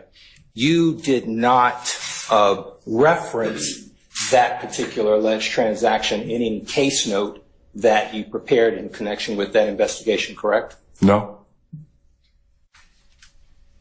You did not recommend to the probation officer to draw up a petition to violate his probation for offering you a bribe, correct? No. You did not present to a local magistrate that you were offered a bribe by Jimmy Winfrey, correct? No. You did not seek out an arrest warrant, correct? No. You stated that you held on to those notes, but you never stated that Jimmy Winfrey asked for the money back or anything of that nature, correct? No. And on that particular date, Jimmy Winfrey did not mention the name of any other individual that's seated in this courtroom when those alleged monies were offered. Is that correct? No. He didn't indicate that it had anything to do with YSL, did he? He just mentioned that he was acting up the other night. Okay. He didn't indicate to you that he was offering those notes on behalf. Let him finish his question. Is that your question? He did not indicate to you, that is Jimmy Winfrey, he did not indicate to you that he was offering those notes to you on behalf of YSL, correct? Basis. Okay, here's that. I sustain the objection. That's all I have. Thank you, Your Honor. All right. Thank you, Mr. Matthews. Anyone else? Any other defense examiners? All right. Anything further? Not at this time, Mr. All right. May retired Detective Dennis be permanently, temporarily excused as a witness? Temporarily, yeah. All right. Detective Dennis, we're going to temporarily excuse you to witness. Please don't discuss your testimony to anybody except the attorneys in this case. And a crime is gang-related or in furtherance of a gang. Is there a list of factors in APD, standard operating procedures, or any sort of gang manuals that you know of that dictate what to look for? Is there a set standard? I don't believe so. Okay. When you listed some of the considerations that you look for, and feel free to correct me, I have circumstances of where the crime took place, circumstances of the crime that took place, the location of the crime, the people involved, and who the victim is. Correct. Those are all four. Is that an exhaustive list, or are there other factors? It can be a number of things. If, for example, your house gets shot up, when we go to your house, we're going to ask you who you are to try to get a feel for who you are or what you may be involved in. Okay. We may talk to the neighbors. What did you see? Well, you know, that's he associated with such and such, or things of that nature. Those are things that help kind of start the investigation. But as you investigate, the investigation can go a number of different directions. Okay. How would you become involved in a case like this? Like, certainly you're not asked as a gang investigator to review the work of every responding officer to every case. No. So how do you get contacted to even begin working on a case? It depends. The supervisor may contact you, the patrol officer may contact you, or you can watch the news from the night before, and it may spark interest in what took place. And as you reach out, or we used to can pull the police reports, any police report, and when you read the narrative, it can give you an idea of what took place, where, and so forth. Okay. Now, the factors that you listed, I understand that they're not in the SOPs, and they're not in any gang manuals or investigation manuals that you know of. Did you get those factors from somewhere else, or are those the factors that you came up with based on your own experience? That's based on my own experience. For myself, I've been contacted over it could be the simplest thing. For a patrol officer, they may just think it's just another shooting, right? Mm-hmm. Not knowing the backstory or knowing the people that are involved. With my experience in gangs and dealing with different people from all around the city, it would often lead you to what was the reasoning for it or why that happened. Or you might get a call from somebody in the neighborhood, or a Crime Stopper tip, and it may take it in that direction. How did you get involved in the January 10th, 2015 shooting of Donovan Thomas? I said it earlier, but I'm going to say it again. On January 10th, that night, I was off. Another detective was working. And when Donovan Thomas was shot and killed on McDaniel Street, he reached out to me saying, hey, you put him in APIN. That's our gang files. Yep. And he said, what do you know about Donovan Thomas? And I told him to go to my bottom drawer and get my black book, my beat book. And in that book, it had a profile of Donovan Thomas. And that Saturday, everybody was talking about it. The city was going crazy. They created a fake page called Death to Snake N-Words. Mm-hmm. And on that page, they spoke about who was suspected in involvement with the death of Donovan Thomas. Leading up to Monday, when we got to work, my supervisor basically pulled me to the side and said, all of us to the side, and said, what do you know about Donovan Thomas? And I basically told him, what do you want to know? And he said, well, we have a meeting with every federal agency in the city at 2:00. You need to create a war room. And that's when the Operation Planners was born. Now, at that time, were you a gang investigator yet, or were you with? I was a gang investigator, yes. Did you have an open investigation into YSL prior to that date? Me? No. Did the gang unit, to your knowledge? No. We had people that have dealt with rock crew or maybe YSL individuals, but no, there was no long, big investigation into them at that time. Okay.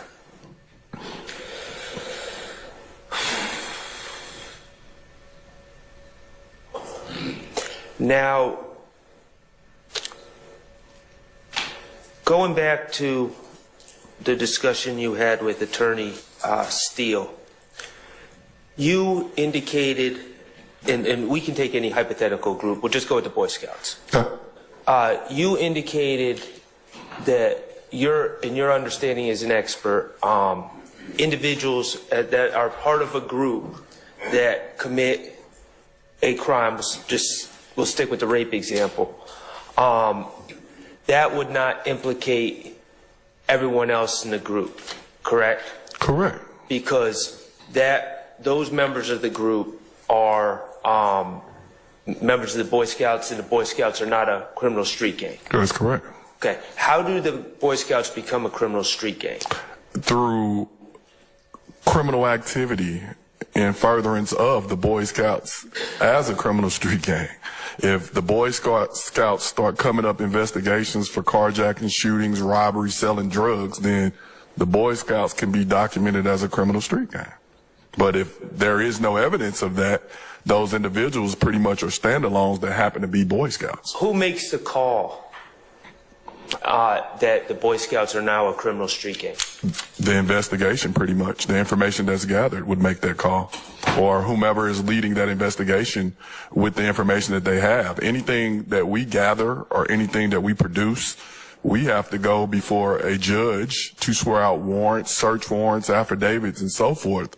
So any information that we present, we have to be able to back it up with probable cause facts to be able to stand by the information that we're providing. So,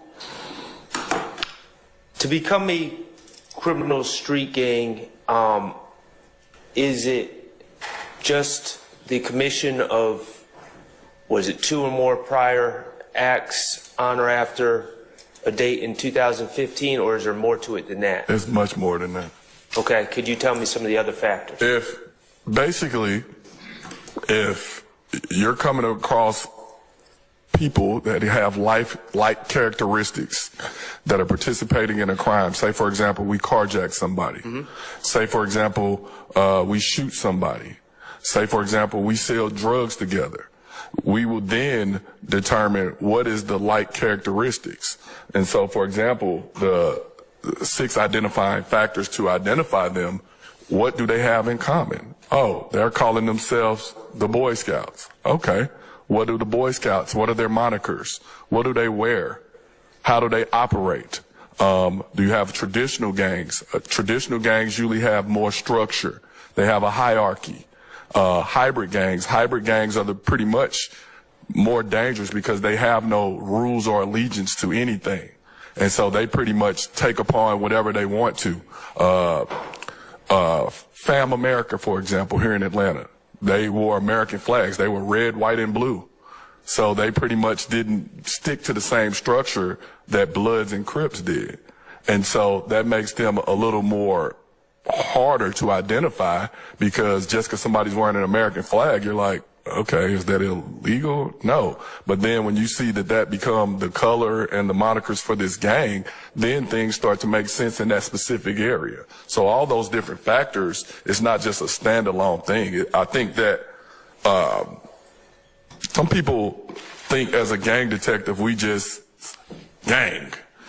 And that's a kind of insult to what we do, because a lot of work truly goes into what we do. Listening to people, reading social media, jail calls, interviews, all these different things are, I think Mr. Steele asked something earlier. I don't even know how many man hours went into this investigation and how many interviews I've sat through with different individuals about this case to help garner the opinions and different warrants and different things that we had to do throughout this investigation. So once you were involved with Detective Racy, were you involved in the charging decisions at that point? No, we didn't. There are different jurisdictions. We can't dictate to them what to charge. All we did is assisted in identifying. I only knew Mr. Winfrey as Pee Wee or Roscoe. I didn't know his government name. And so when we got to work, my partner basically dug until she found his government name. And once she found his government name, we then found out that he was on probation, reached out to his probation officer, and she said, I'll call him in right now. And we met at the probation office when Mr. Winfrey showed up. And when Mr. Winfrey showed up and he looked and saw us we were in a rental car, a Chrysler 300. He looked and he said, oh, can I curse? Yes. He said, oh, fuck. Because he saw me and he knew that I was there and he knew that I knew what happened. And he immediately went in his pocket and took out $200 and slapped fives with me. And I looked at my hand and I said, what's this? I don't get down like that. And he said, man, I know I was tripping the other night.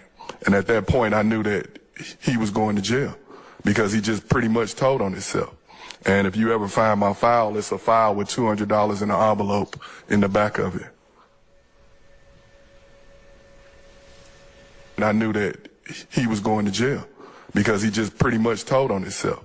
And if you ever find my file, it's a file with $200 in an envelope in the back of it.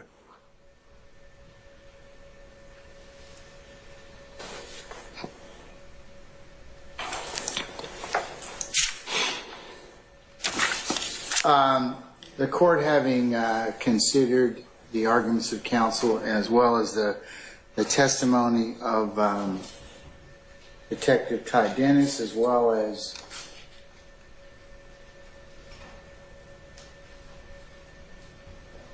States 2, which is his CV, and States 2B, which is a continuation of his CV, which specifically breaks out his gang training and the cases that he's been involved in to include civil matters that he's been involved in as well as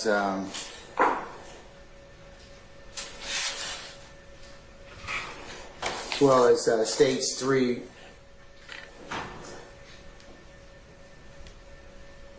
which was admitted yesterday to the court. We'll take notice of that.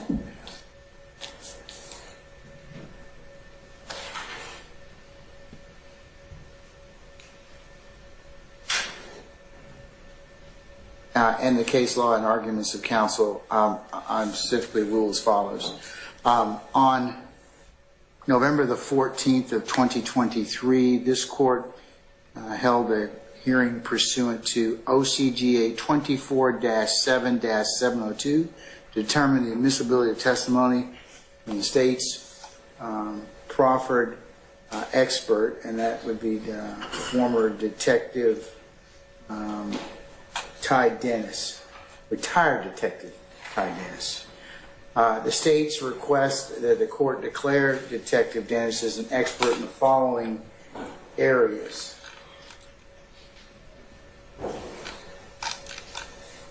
With criminal street gang recognition, culture, practices, investigation, identification, as well as specifically the Englewood family criminal street gang and the Young Slime Life criminal street gang.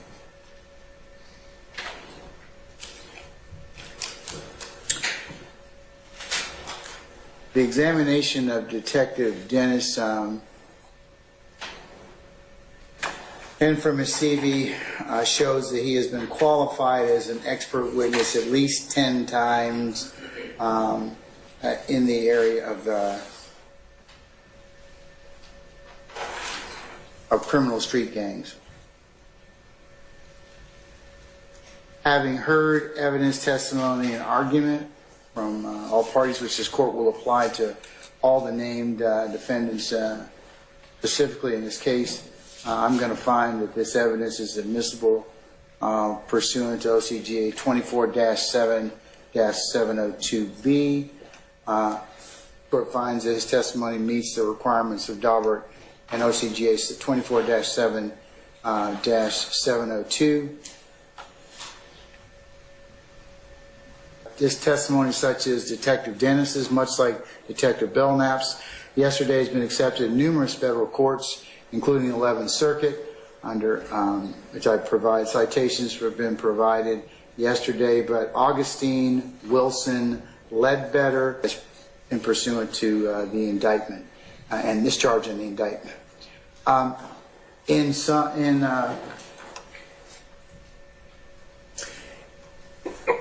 In conclusion, this court finds that Detective Dennis is qualified in the areas of criminal street gang recognition, culture, practices, investigation, identification, and practices, and specifically as well as the Englewood Family Criminal Street Gang and Young Slime Life Criminal Street Gang.